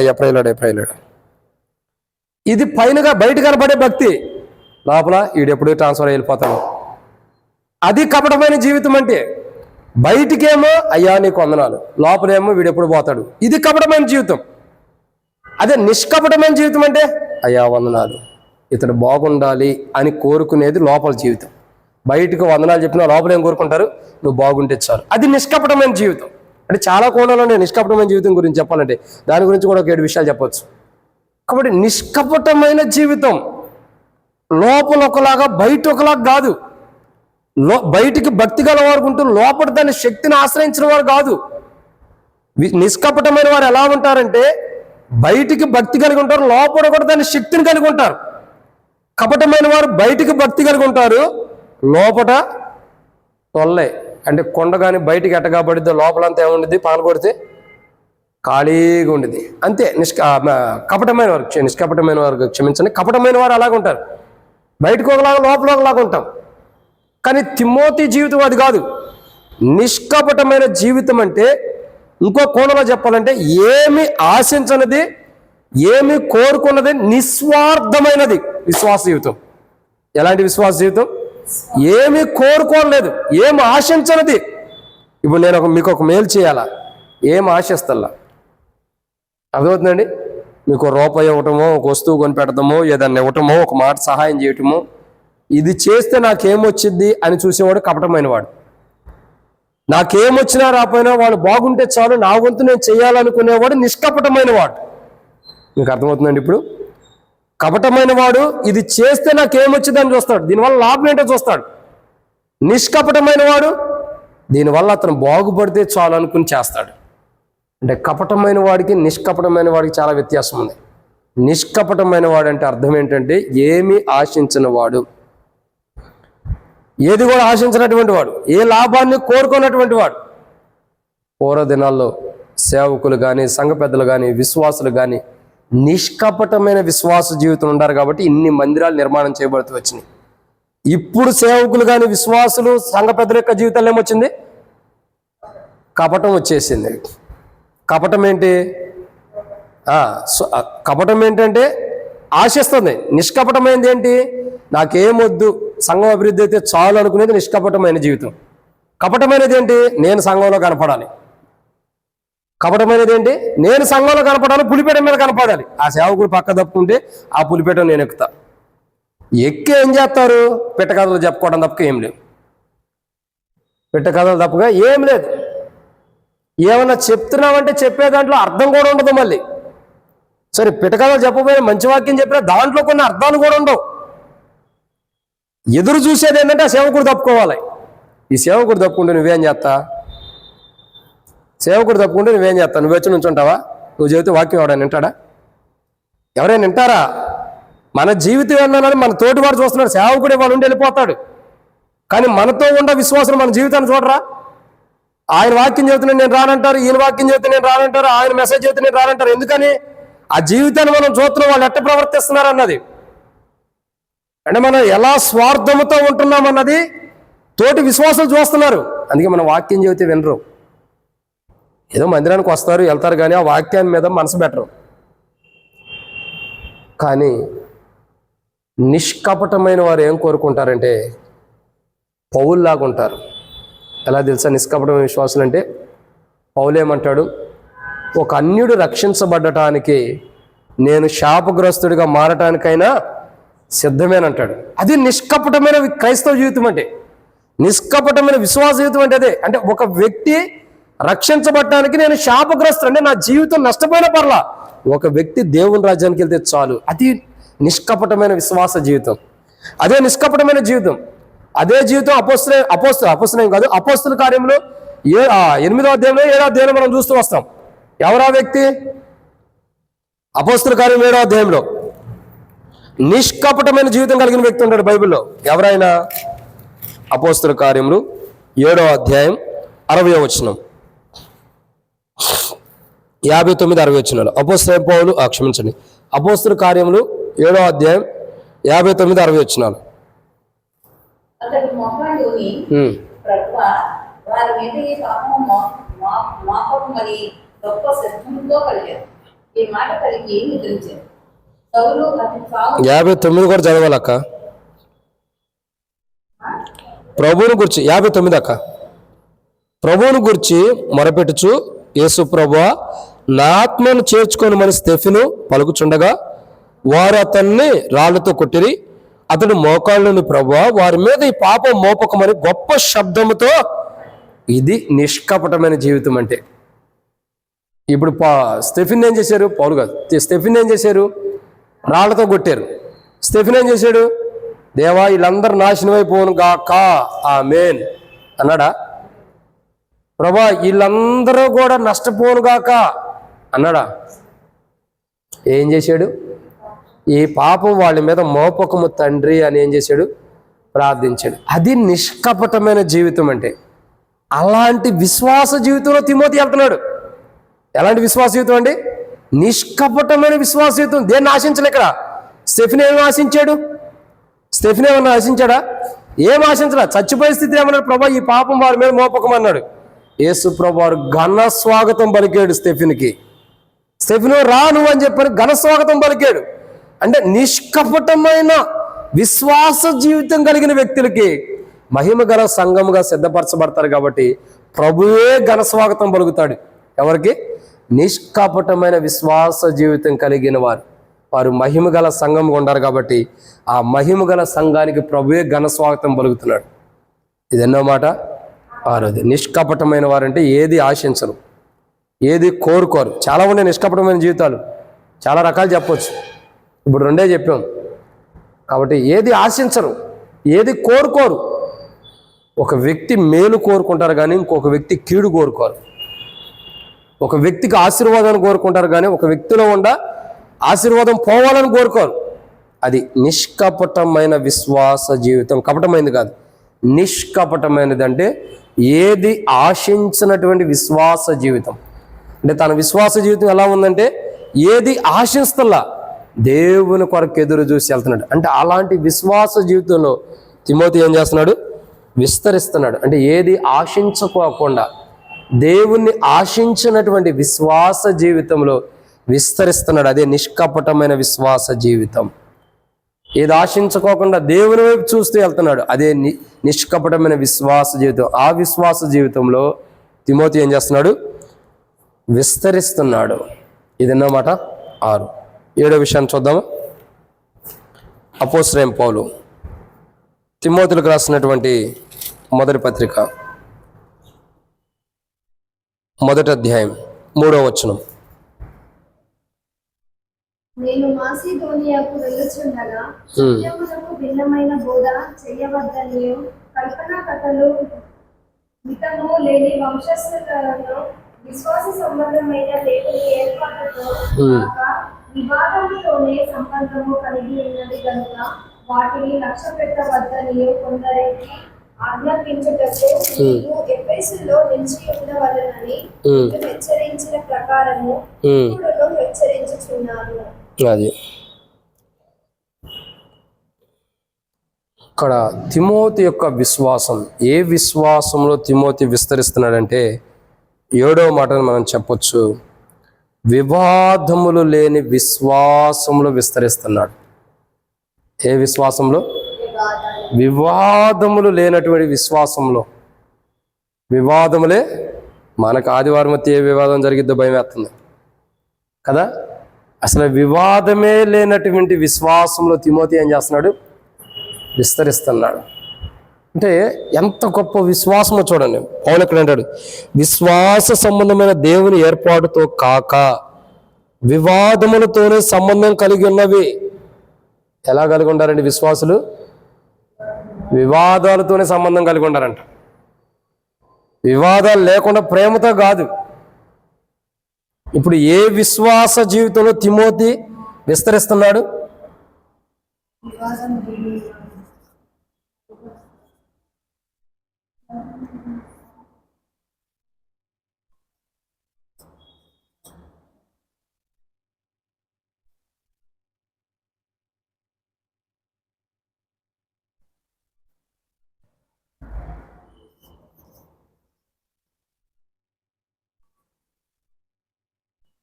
కాబట్టి ఏ విశ్వాసంలో తిమోతి విస్తరిస్తున్నాడు అంటే ఇక్కడ రాయబడిన 5వ మాట, క్షమించండి 7వ మాట, ఏ విశ్వాసంలో?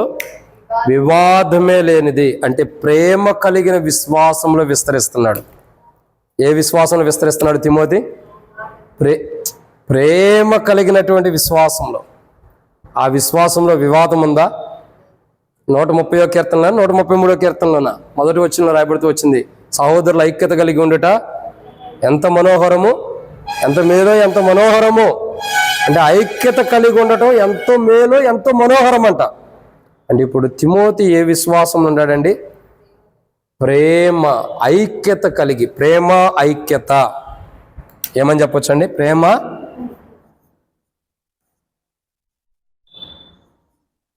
ప్రేమ ఐక్యత కలిగినటువంటి విశ్వాసంలో తిమోతి ఏం చేస్తున్నాడు? విస్తరిస్తున్నాడు. ఎంత గొప్ప ధన్యత చూడండి. ప్రేమ ఐక్యత అంటే తిమోతి యొక్క జీవితం. పౌలు తిమోతికి ఎందుకు రాస్తున్నాడు అంటే ఇలాంటి జీవితం కలిగి ఉండమని. తిమోతి దగ్గరకు ఆ పత్రిక వెళ్ళిందంటే తిమోతి ఎలా ఉంటున్నాడు?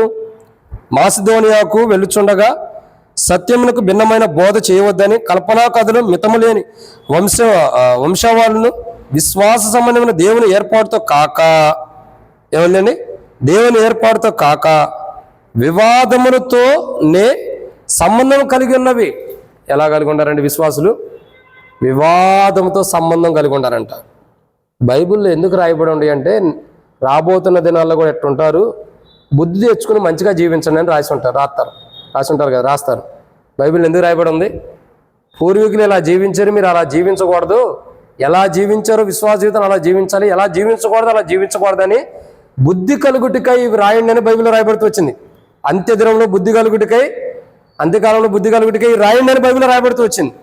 అంటే ఇప్పుడు ఈ యొక్క వాక్యపు వెలుగులో మనం చూసినట్టయితే వివాదమే లేని విశ్వాసములో తిమోతి విస్తరిస్తున్నాడు. వివాదం లేని విశ్వాసం అంటే ప్రేమ ఐక్యత. ఏ విశ్వాసం అది? ప్రేమ ఐక్యత. అంటే ఆ విశ్వాస జీవితంలో తిమోతి ఏం చేస్తున్నాడు? విస్తరిస్తూ వస్తున్నాడు. ప్రేమ సమాధానములు కర్తయగు దేవుని యొక్క విశ్వాసం, క్షమించండి, దేవుడిచ్చే విశ్వాసములో తిమోతి ఏం చేస్తున్నాడు? విస్తరిస్తున్నాడు. అది ప్రాముఖ్యత. కాబట్టి ఈరోజు మనం గమనించాల్సిన కోణం ఏంటంటే ఈ 7 అంతల అనుభవం తిమోతిలో ఉంది. ఎవరిలో ఉంది? తిమోతి. ఎవరా తిమోతి అంటే పౌలు యొక్క ప్రాధాన్యమైన శిష్యుడు.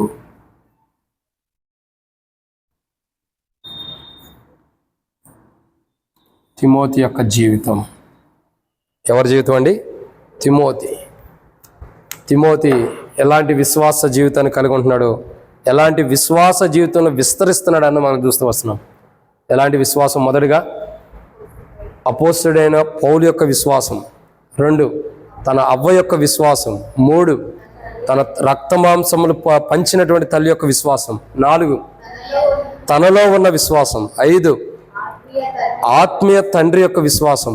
6 నిష్కపటమైనది అంటే వివాదం లేనిది, క్షమించండి, నిష్కపటమైన విశ్వాసం.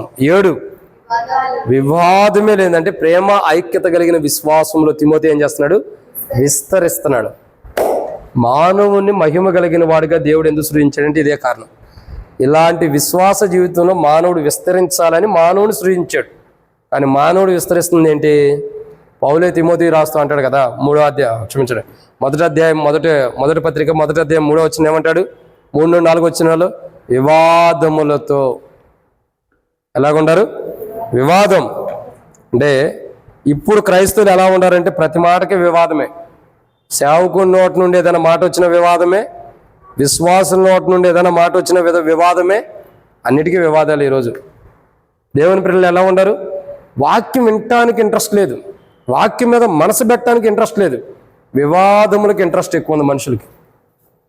మన మందిరం సంగతి నేను చెప్పలేదండి, మనం ఉండ సంఘస్థుల సంగతి కాదు నేను అంటుంది. ఓవరాల్గా సార్వత్రిక సంఘంలో ఉండేటువంటి కొన్ని మందిరాల్లో జరుగుతున్న సిచ్యువేషన్స్ని చెబుతాను నేను. మళ్ళీ పోయిన ఆదివారం గొడవ జరిగింది కదా, దాన్ని మనసులో పెట్టుకుని చెప్పాడు అంటారు. అది కాదు నేను చెబుతుంది. ఓవరాల్గా సార్వత్రిక సంఘంలో నేటి దినాల్లో ఉన్న పరిస్థితి వివాదములతో కూడిన జీవితం. ఇంకా అది విశ్వాస జీవితం ఎట్టయిద్ది? వివాదాలు, కొట్లాట్లు, గొడవలు ఉంటే ఇంకా విశ్వాస జీవితం ఎందుకైద్ది? ఒక చెంప మీద కొట్టిన వాడికి 2వ చెంప అప్పగిస్తున్నారు, అవునా? అది విశ్వాస జీవితం. దేవుడు చూసుకుంటాడని, అవునా కదా? అది విశ్వాస జీవితం. ఒక చెంప మీద కొట్టిన వాడిని 2 చెంపలు వాగిస్తే అది వివాదంతో కూడిన జీవితం. అవిశ్వాసం కాదమ్మా, వివాదంతో కూడిన జీవితం అది. ఒక చెంప మీద కొట్టిన వాడికి మౌనంగా ఉండి మరో చెంప అప్పగిస్తాం, దేవుడు చూసుకుంటాడు అనుకోవటం, అది విశ్వాసం. ఒక చెంప మీద కొట్టిన వాడికి ఎదుటి వ్యక్తికి 2 చెంపలు వాయిస్తాం మనం, అది వివాదంతో కూడినటువంటి జీవితం. నేటి దినాల్లో మందిరాల్లో చాలామంది ప్రార్థన చేస్తారు, నా సంఘం ప్రభా, నా సంఘంలో ప్రభా. నీకెవరిచ్చాడు సంఘం? నువ్వు రక్తం ఇచ్చి కాపాడుకున్నావా, కొనుక్కున్నావా? నా సంఘంలో ప్రభా, నా సంఘాన్ని అంటావు. నీ సంఘం ఎక్కడి నుంచి వచ్చిందో? నువ్వు ప్రాణం పెట్టావు, నువ్వు చనిపోయి తిరిగి లేచి మళ్ళీ పుట్టావు, అందుకే నీ సంఘం అంటున్నావు. అనేకుల కొరకు ప్రాణం పెట్టింది నువ్వే, అనేకుల కొరకు చనిపోయింది నువ్వే, మళ్ళీ తిరిగి లేచావు, మళ్ళీ బ్రతికావు, మళ్ళీ పుట్టావు. అందుకే నా సంఘం అంటున్నావు. నువ్వు ప్రాణం పెట్టేవేంటి నీ సంఘం అవటానికి? చాలామంది ప్రార్థన చేస్తారు, నా సంఘం ప్రభా. నేను సంఘ ప్రార్థనలో వింటానే ఉంటా, ఉపవాస ప్రార్థనలో కూడా వింటా, నా సంఘం ప్రభా, మా సంఘం ప్రభా అని. మీకెవరిచ్చారు? నీకెవరిచ్చారు సంఘం? మనం సంఘం అంటే ఏంటి? ఒకటే, క్రీస్తు రక్తం ద్వారా కడగబడిందే సంఘం అంటే. మన ప్రార్థన ఎలా ఉండిద్ది? మా సంఘము ప్రభా, నా సంఘం ప్రభా అని. కొంతమంది ప్రార్థన చేస్తుంటే మా సంఘం అని మరి కొంతమంది ప్రార్థన చేస్తారు. మరి జాన్ అంకుల్ దగ్గర ఏమి నేర్చుకున్నారు ఇన్ని సంవత్సరాల నుంచి నాకు అర్థం కావట్లేదు. మళ్ళీ ఏడకు వచ్చిన తర్వాత ఏమి నేర్చుకున్నారో అర్థం కావట్లేదు. నీదేంటి సంఘం? మీదేంటి సంఘం? మీది నీది నాది కాదు, ప్రభుది సంఘం. మనం ఏం చేయాలా? మందిరంలో ఉన్నాం ప్రభా, సహవాసంలో ఉన్నామని చెప్పుకోవాలా. మేముండ సహవాసంలో ప్రభా అని ప్రార్థన చేయాలి. ఇన్ని సంవత్సరాల నుంచి అనుభవం కలిగిన వారు ఇంకా మాది సంఘం అంటే నాకు నవ్వు వచ్చింది ప్రార్థన ఏంటంటే, వీళ్ళు ఇంకా ఏమి నేర్చుకోలేదురా అని. ఇన్ని సంవత్సరాల నుంచి ఇంకేమి నేర్చుకోలేదు, నాకు నవ్వు వస్తూ ఉండిద్ది. ఎందుకు? నాకు తెలిసి నేను విన్నా అనేకమైనటువంటి ప్రాంతాల్లో అలా ప్రార్థన చేయరు. నా సంఘం అంట, నీకెవరిచ్చారో? నువ్వే ప్రాణం పెట్టి చనిపోయి తిరిగి లేచావు, అందుకే నా సంఘం అంటున్నావు. అట్లుంటే మన ప్రార్థన కూడా. తిమోతి అలాంటి వాడు కాదు. తిమోతి విశ్వాస సంబంధమైన వాడు, విశ్వాసం కలిగిన వాడు, దేవుని మీద విశ్వాసంతో జీవిస్తున్నటువంటి వాడు. తిమోతి లాంటి విశ్వాస జీవితం మనకు ఉండాలి.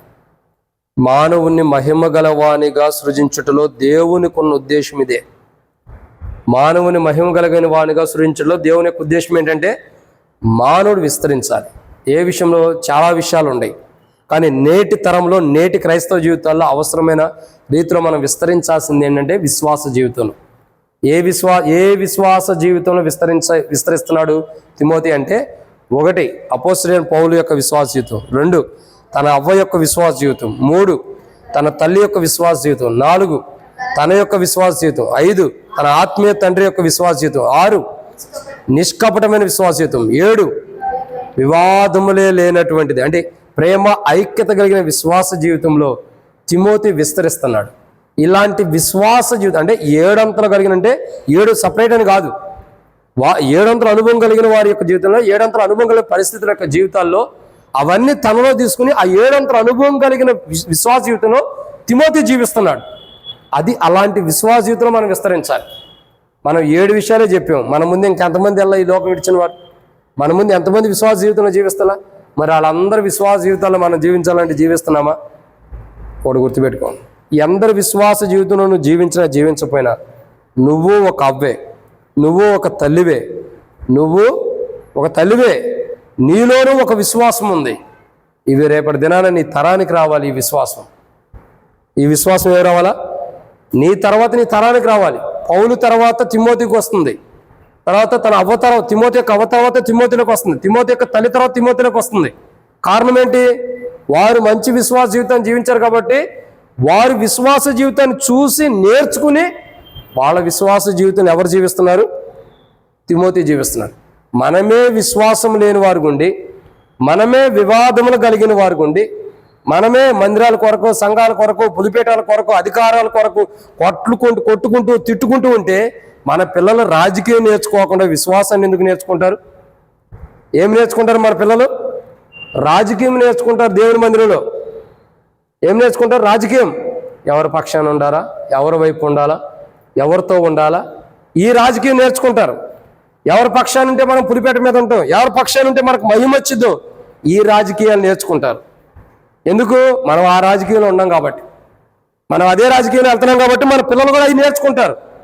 అని మనం ఏం చేయాలా? మన పిల్లలకు మాదిరికరంగా ఉండాలి. మాదిరికరంగా ఉండాలంటే మన పితరులు నడిచిన విశ్వాస జీవితంలో మనం నడిస్తే మన వారికి మనం పితరులుగా ఉంటాం కాబట్టి మన విశ్వాస జీవితంలో వాళ్ళు నడుస్తారు. అబ్రహాము జీవితంలో ఇస్సాకు నడవలా, ఇస్సాకు జీవించిన జీవితంలో యాకోబు జీవిస్తలా, యాకోబు జీవించిన క్రైస్తవ జీవితంలో యోసేపు జీవించలా. మరి వీళ్ళందరూ ఎలా జీవిస్తూ వచ్చారు? యోసేపు తర్వాత తన కుమారులు కానీ ఎలా జీవిస్తూ వస్తున్నారు అంటే వాళ్ళు జీవించిన క్రైస్తవ జీవితాన్ని చూశారు కాబట్టి వాళ్ళ జీవితంలో జీవిస్తున్నారు. వాళ్ళ జీవితం లాంటి జీవితాన్ని జీవిస్తున్నారు. ఇప్పుడు మనం విశ్వాసులమే, దేవుని బిడ్డలమే.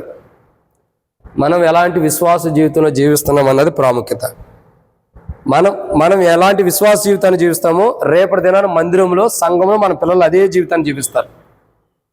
అర్థమవుతుందండి? మనం ఏ విశ్వాస జీవితాన్ని జీవిస్తాం రేపు పొద్దున మన పిల్లలు కూడా అదే విశ్వాస జీవితాన్ని జీవిస్తారు. మందిరంలో సంఘంలో అదే జీవితం ఉండేది. మనం కొట్లాట్లు గొడవలు ఆడుతున్నాం అనుకో రేపు మన పిల్లలు కూడా అదే చేస్తారు. సంఘంలో మనం పరిచయం చేస్తున్నాం అనుకో సంఘంలో మ్యాట్లు వేయటమో ఏదో ఒకటి చేయటం రేపు మన పిల్లలు కూడా అదే చేస్తారు. నేను అలాంటి కుటుంబాన్ని చూసి హెబ్రోన్లో ఐజయా అన్నని చనిపోయాడు, ఇప్పుడు లేడు. ఐజయా ఒక అన్న ఉన్నాడు. ఆయన డ్యూటీ ఏంటి తెలుసు? హెబ్రోన్లో ఎన్ని గొడవలు ఉండా అంటే ట్రస్ట్ సొసైటీ ట్రస్ట్ అని గొడవలు కానీ ఏ గొడవలు ఉండా ఆయన ఎప్పుడు పట్టించుకోవాలా. ఆయన చేసిన పని ఏంటి తెలుసా? ఎవరుండా కానీ ఎవరి పొజిషన్ ఉండా ఏ పరిచయలు ఉండా మ్యాట్లేయటం మటుకు వదిలిపెట్టేవాడు కాదు. ఏం పరిచయం అవుతుంది? సాపలేయటం. ప్రతి శనివారం ఖచ్చితంగా సాపలేపించేవాడు. క్షమించండి, మా మందిరం సిద్ధపరిచే విషయంలో ఆరాధన అయిన తర్వాత ఆదివారం రోజు అందరూ భోజనాలకు కూర్చుంటారు కదా, ఆ కింద సాపలు ఉంటాయి, సాపల మీద మనం కూర్చుంటాం. ఆ చాపలేపించేది ఆయనే. పిల్లలందరినీ దగ్గర తీసుకుంటాడు. తన కుమారుల్ని, తన కొడుకుల్ని, తర్వాత ఇంకా ఆత్మీయ బిడ్డలందరినీ దగ్గర తీసుకుని చాపలేండి అని చెప్పి ఏపిస్తా ఉండేవాడు. సంఘం అంతా సువార్తకి వెళ్ళి వస్తే వీళ్ళు కూడా వెళ్ళొచ్చు సువార్తకి, కానీ వచ్చిన తర్వాత ఏం చేస్తారు? వాళ్ళు చేతులు కడుక్కునే లోపల చాపలు వేసేస్తారు. అది నేర్పించాడు. ఇప్పుడు తాను చనిపోయాడండి, సడన్గా అనుకోకుండా హార్ట్ స్ట్రోక్ వచ్చి అట్లాగో చనిపోయాడు ఒక రోడ్డు మీద ఒక చోట. తాను చనిపోయిన తన బిడ్డలు ఏం చేస్తున్నారు తెలుసా? ముగ్గురు కుమారుల్లో పెద్ద కుమారుడు బాధ్యత తీసుకున్నాడు, తండ్రి బాధ్యత. ఏ ఉందన్న తర్వాత మందిరంలో అక్కడ ఏం గొడవలు ఉండే, సమస్యలు ఉండే తర్వాత పాయింట్ ముందర మందిరంలో చాపలు వేయటం అన్నది నేర్చుకున్నాడు. తన తర్వాత తన తమ్ముళ్ళు, తన తర్వాత ఒక టీం మొత్తాన్ని తయారు చేసుకుని చాపలు వేసేస్తున్నారు మందిరంలో. నేనేమన్నానంటే తన తండ్రి చాపలు వేయటం నేర్చుకున్నాడు, ఆ తండ్రి కూడా పిల్లలకు నేర్పించాడు. ఇప్పుడు పిల్లలు ఏం చేస్తున్నారు? తన తండ్రి చనిపోయినా ఆ చాపలు వేసే మార్గాన్ని విడిచిపెట్టారా? విడిచిపెట్టాలి. అంటే అది విశ్వాస జీవితం నేర్పించడం. అంటే మనం ఏం నేర్పిస్తామో మన పిల్లలు రేపు పొద్దున సంఘంలో అదే చేస్తారు, మందిరంలో అదే చేస్తారు. నువ్వు చూడు, నేను నా పిల్లలకి కొట్లాటం నేర్పిస్తే రేపు పొద్దున సంఘంలో అదే నేను నేర్చుకుంటే నా పిల్లలు అదే నేర్చుకుంటారు. నేను విభేదాలు పెడతాం నేర్చుకుంటే నా పిల్లలు అదే నేర్చుకుంటారు. నేను ఇక్కడ మాటలు అక్కడ మాటలు ఇక్కడ చెప్పడం నేర్చుకుంటే నా పిల్లలు అదే నేర్చుకుంటారు. మీకు అర్థమవుతుందండి? నేను ఏదైనా సంఘానికి విరోధంగా జీవిస్తుంటే రేపు నా పిల్లలు కూడా అలాగే జీవిస్తారు. నేను మందిరానికి ఆటంకంగా ఉంటే రేపు నా పిల్లలు కూడా మందిరానికి ఆటంకంగా ఉంటారు. అంటే నేనేం జీవిస్తున్నాను, నా జీవితమే కదా పిల్లలు జీవించేది. రేపటి దినాన వాళ్ళు ఎందుకు మారుతారు? ఏమనుకుంటారు? మా నాయన ఎట్టాగా జీవించాడు, నేను ఎట్టాగా వెళ్తానంటారు. అందుకే మన బ్రతుకులు మారాలి, మన జీవితాలు మారాలి. ఏ బ్రతుకులు ఏ జీవితాలు అంటే మనం ఇప్పుడు వరకు జీవిస్తున్న జీవితం తప్పు అని దేవునిలో ఏ తప్పు జీవితం ఉందో దాన్ని ఒప్పుకుని ఇప్పటి నుంచి విశ్వాస జీవితం మన పిల్లలకు మాదిరికరంగా ఉండటానికి జీవించాలి. అర్థమవుతుందండి? ఆరాధన జరిగిద్ది, ఆరాధనలో మనం అటు ఇటు చూస్తాం, ఆరాధించేటప్పుడు కానీ బలలో పాల్గొనేటప్పుడు కానీ అటు ఇటు చూస్తాం. మన పిల్లలు ఏం చేస్తారు? వాళ్ళు కూడా ఇట్లాగే చూస్తూ ఉంటారు. మందిరంలో మనం ఫోన్ నొక్కుంటూ కూర్చుంటాం, మన పిల్లల మందిరంలో అదే నొక్కుతూ కూర్చుంటారు. నేను ఎంతమందిని చూస్తాను అట్లా? అంటే మనం మందిరంలో ఏం చేస్తామో మన పిల్లలు అదే చేస్తారు. మీకు అర్థమవుతుందండి? అందుని బట్టి మనం ఏం చేయాలా? మన పిల్లలు బాగుండాలంటే మొదట మనం విశ్వాస జీవితంలో మంచిగా జీవించాలి. అప్పుడు మన పిల్లలు ఏం చేస్తారు? వాళ్ళు విశ్వాస జీవితంలో మంచిగా వెళ్తారు. అట్టి విశ్వాస జీవితంలో మనం అందరం మంచిగా మన తర్వాత తరానికి ఒక మంచి విశ్వాసులుగా జీవించారన్న పేరు కలిగి మనం జీవించాలి. అలాంటి విశ్వాసం పేరు కోసం కాదు, అలా జీవించాలి. అట్లు మన తర్వాత వచ్చే తరం, మన పిల్లలు కానీ వారి పిల్లలు కానీ వారి తర్వాత వాడు చెప్పుకోవాలి, ఇదిగో మా నాయనమ్మ, మా అమ్మ, మా నాన్న ఇలా విశ్వాసంగా జీవించాడని మన పిల్లలు మన గురించి చెప్పుకోవాలి. అట్లాంటి విశ్వాస జీవితం మనం జీవించాలి. అలా పౌలు జీవించాడు, తిమోతి యొక్క అవ్వ జీవించింది, తిమోతి యొక్క తల్లి జీవించింది, తిమోతి కూడా అనేక కోణాల్లో జీవిస్తూ వచ్చాడు. మనం కూడా అట్టి విశ్వాస జీవితంలో జీవించినప్పుడు మన గురించి కూడా మన పితరులు చెప్పుకోగలుగుతాం. ఇప్పుడు నేను చెప్పుకోగలుగుతా, మా అమ్మమ్మ గారి విశ్వాస జీవితం, మా అమ్మ విశ్వాస జీవితం, మా నాయనమ్మ విశ్వాస జీవితం, నేను అదే విశ్వాస జీవితం వెళ్తానని నేను చెప్పుకోగలుగుతాను. ఎందుకని?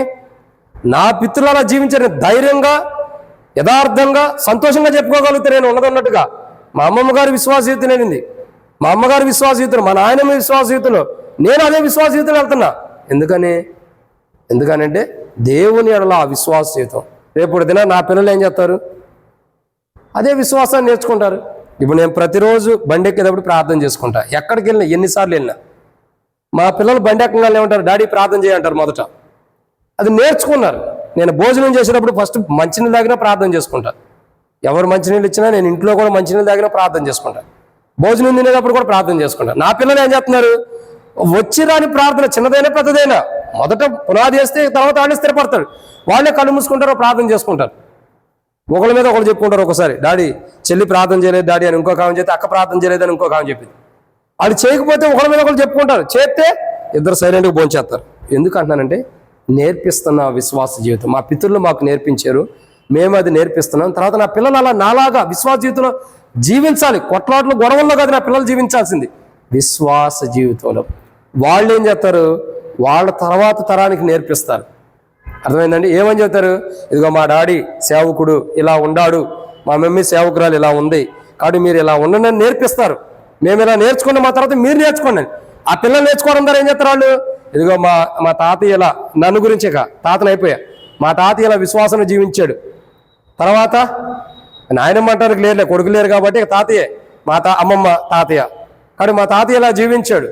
తర్వాత మా అమ్మగారు ఇలా జీవించింది.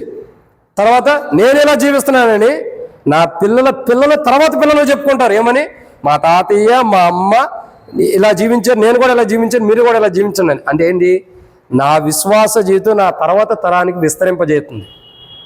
అట్లా విస్తరించేటట్టు మన విశ్వాస జీవితాన్ని జీవించాలి.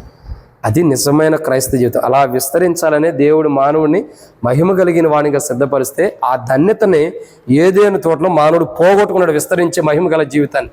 తిరిగి క్రీస్తు యేసులో, యేసు ప్రభువు కలువరిశిలో ప్రాణం పెట్టి చనిపోయి తిరిగి లేచడం ద్వారా, ఆయన మరణ భూస్థాపం ద్వారా తిరిగి మహిమ కలిగినటువంటి సంఘముగా సిద్ధపరచబడి దేవుని యొక్క వనంలో మరలా తిరిగి ఆ మహిమ కలిగిన అనుభవం సంఘంగా చేయబడి విశ్వాస జీవితంలో విస్తరించే క్రైస్తవ జీవితాన్ని ఆ కలువరి శిలువ ద్వారా మనకు అప్పగించబడింది. ఆ శిలువ ద్వారా అప్పగించబడిన జీవితాన్ని కాపాడుకుంటూ మనం ముందుకు వెళ్ళినట్లు ప్రభు మనకి సహాయం చేయను గాక ప్రార్థన. మమ్మల్ని మిక్కిలిగా ఎక్కువగా ప్రేమించిన ప్రియ పరలోకపు తండ్రి, పరిశుద్ధుడైన దేవా, మీకు స్తోత్రములు. మీరు ఇచ్చిన కృపకై వందనాలు. మీ మాటలను బట్టి మీకు స్తోత్రాలు. విశ్వాస జీవితంలో మేము ఎలా వెళ్ళాలో మీరు మాకు నేర్పిస్తూ వస్తున్నారు. మేము ఒక మాదిరికరమైన విశ్వాస జీవితం కలిగి ఉండేవారుగా సిద్ధపరచండి. మా విశ్వాస జీవితం అనేకులకు మాదిరికరంగా ఉండాలి ప్రభా. అపోస్తుడైన పౌలు తిమోతికి నేర్పిస్తున్నాడు. తిమోతి పౌలు యొక్క విశ్వాసాన్ని కలిగి ఉంటున్నాడు. తిమోతి తన అవ్వ యొక్క విశ్వాసం, తిమోతి తన తల్లి యొక్క విశ్వాసం, తిమోతి తనలో ఉండే విశ్వాసం, తిమోతి తన ఆత్మీయ తండ్రి యొక్క విశ్వాసం, తిమోతి నిష్కపటమైన విశ్వాసం, తిమోతి ఇంకా చూడగా తిమోతి యొక్క జీవితంలో విభేదాలు లేని విశ్వాసం, ప్రేమ ఐక్యత కలిగిన విశ్వాసం కలిగి జీవిస్తున్నాడు ప్రభా. ఇలాంటి జీవితం తిమోతి జీవించాడు కాబట్టి నేటి దినాల్లో మాకు మాదిరికరంగా విస్తరిస్తుంది ఆ విశ్వాసం. ఇప్పుడు తిమోతి లాంటి జీవితం మేము జీవించాలనుకుంటున్నామంటే ఆ రోజు ఆయన జీవించి ఉన్నాడు కాబట్టి అది మాకు ఇవాళ అవసరమైంది. అంటే ఆ తిమోతి యొక్క విశ్వాస జీవితం ఈరోజు విస్తరింపజేయబడుతుంది. అలాగే విశ్వాస జీవితంలో మేము విస్తరించినట్లు, విశ్వాస జీవితంలో ఫలించినట్లు, విశ్వాస జీవితంలో అనేకమైన కోణాల్లో విస్తరించే క్రైస్తవ జీవితాన్ని మీరు మాకు దయచేయమని, క్రీస్తులో ముందున్న సమయం అంతా మాకు దీవెనకరంగా ఆశీర్వాదకరంగా చేయమని, చేరువచ్చిన ప్రతి బిడ్డను దీవించండి. ప్రతి ఒక్కరూ తిమోతిలాగా ఏడంతల అనుభవం కలిగినటువంటి విశ్వాస జీవితంలో జీవించేవారుగా సిద్ధపరచండి. మా తర్వాత మేమే కాదు, మా తర్వాత వచ్చే తరానికి కూడా అలాంటి విశ్వాస జీవితాన్ని మేము పంచిపెట్టేవారుగా, వివాదాలు గొడవలు కొట్లాట్లు కాకుండా విశ్వాస జీవితాన్ని పంచిపెట్టేవారుగా సిద్ధపరచమని, అలా విశ్వాస జీవితాన్ని కలిగి ఉన్నప్పుడు మహిమగల సంఘముగా మేము చేయబడుతున్నాం. ఆ మహిమగల విశ్వాసం కలిగిన మహిమగల సంఘమే రేపటి దిన దేవుని రాజ్యంలో ఉంటుంది.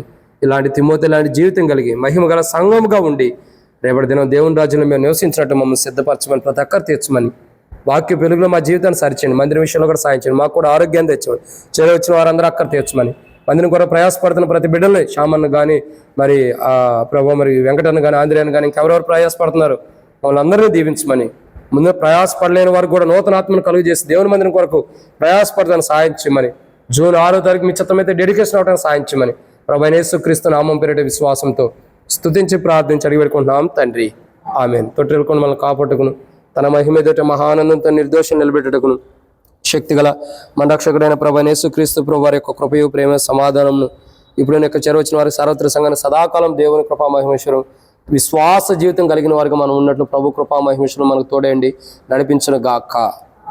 ఆమేన్.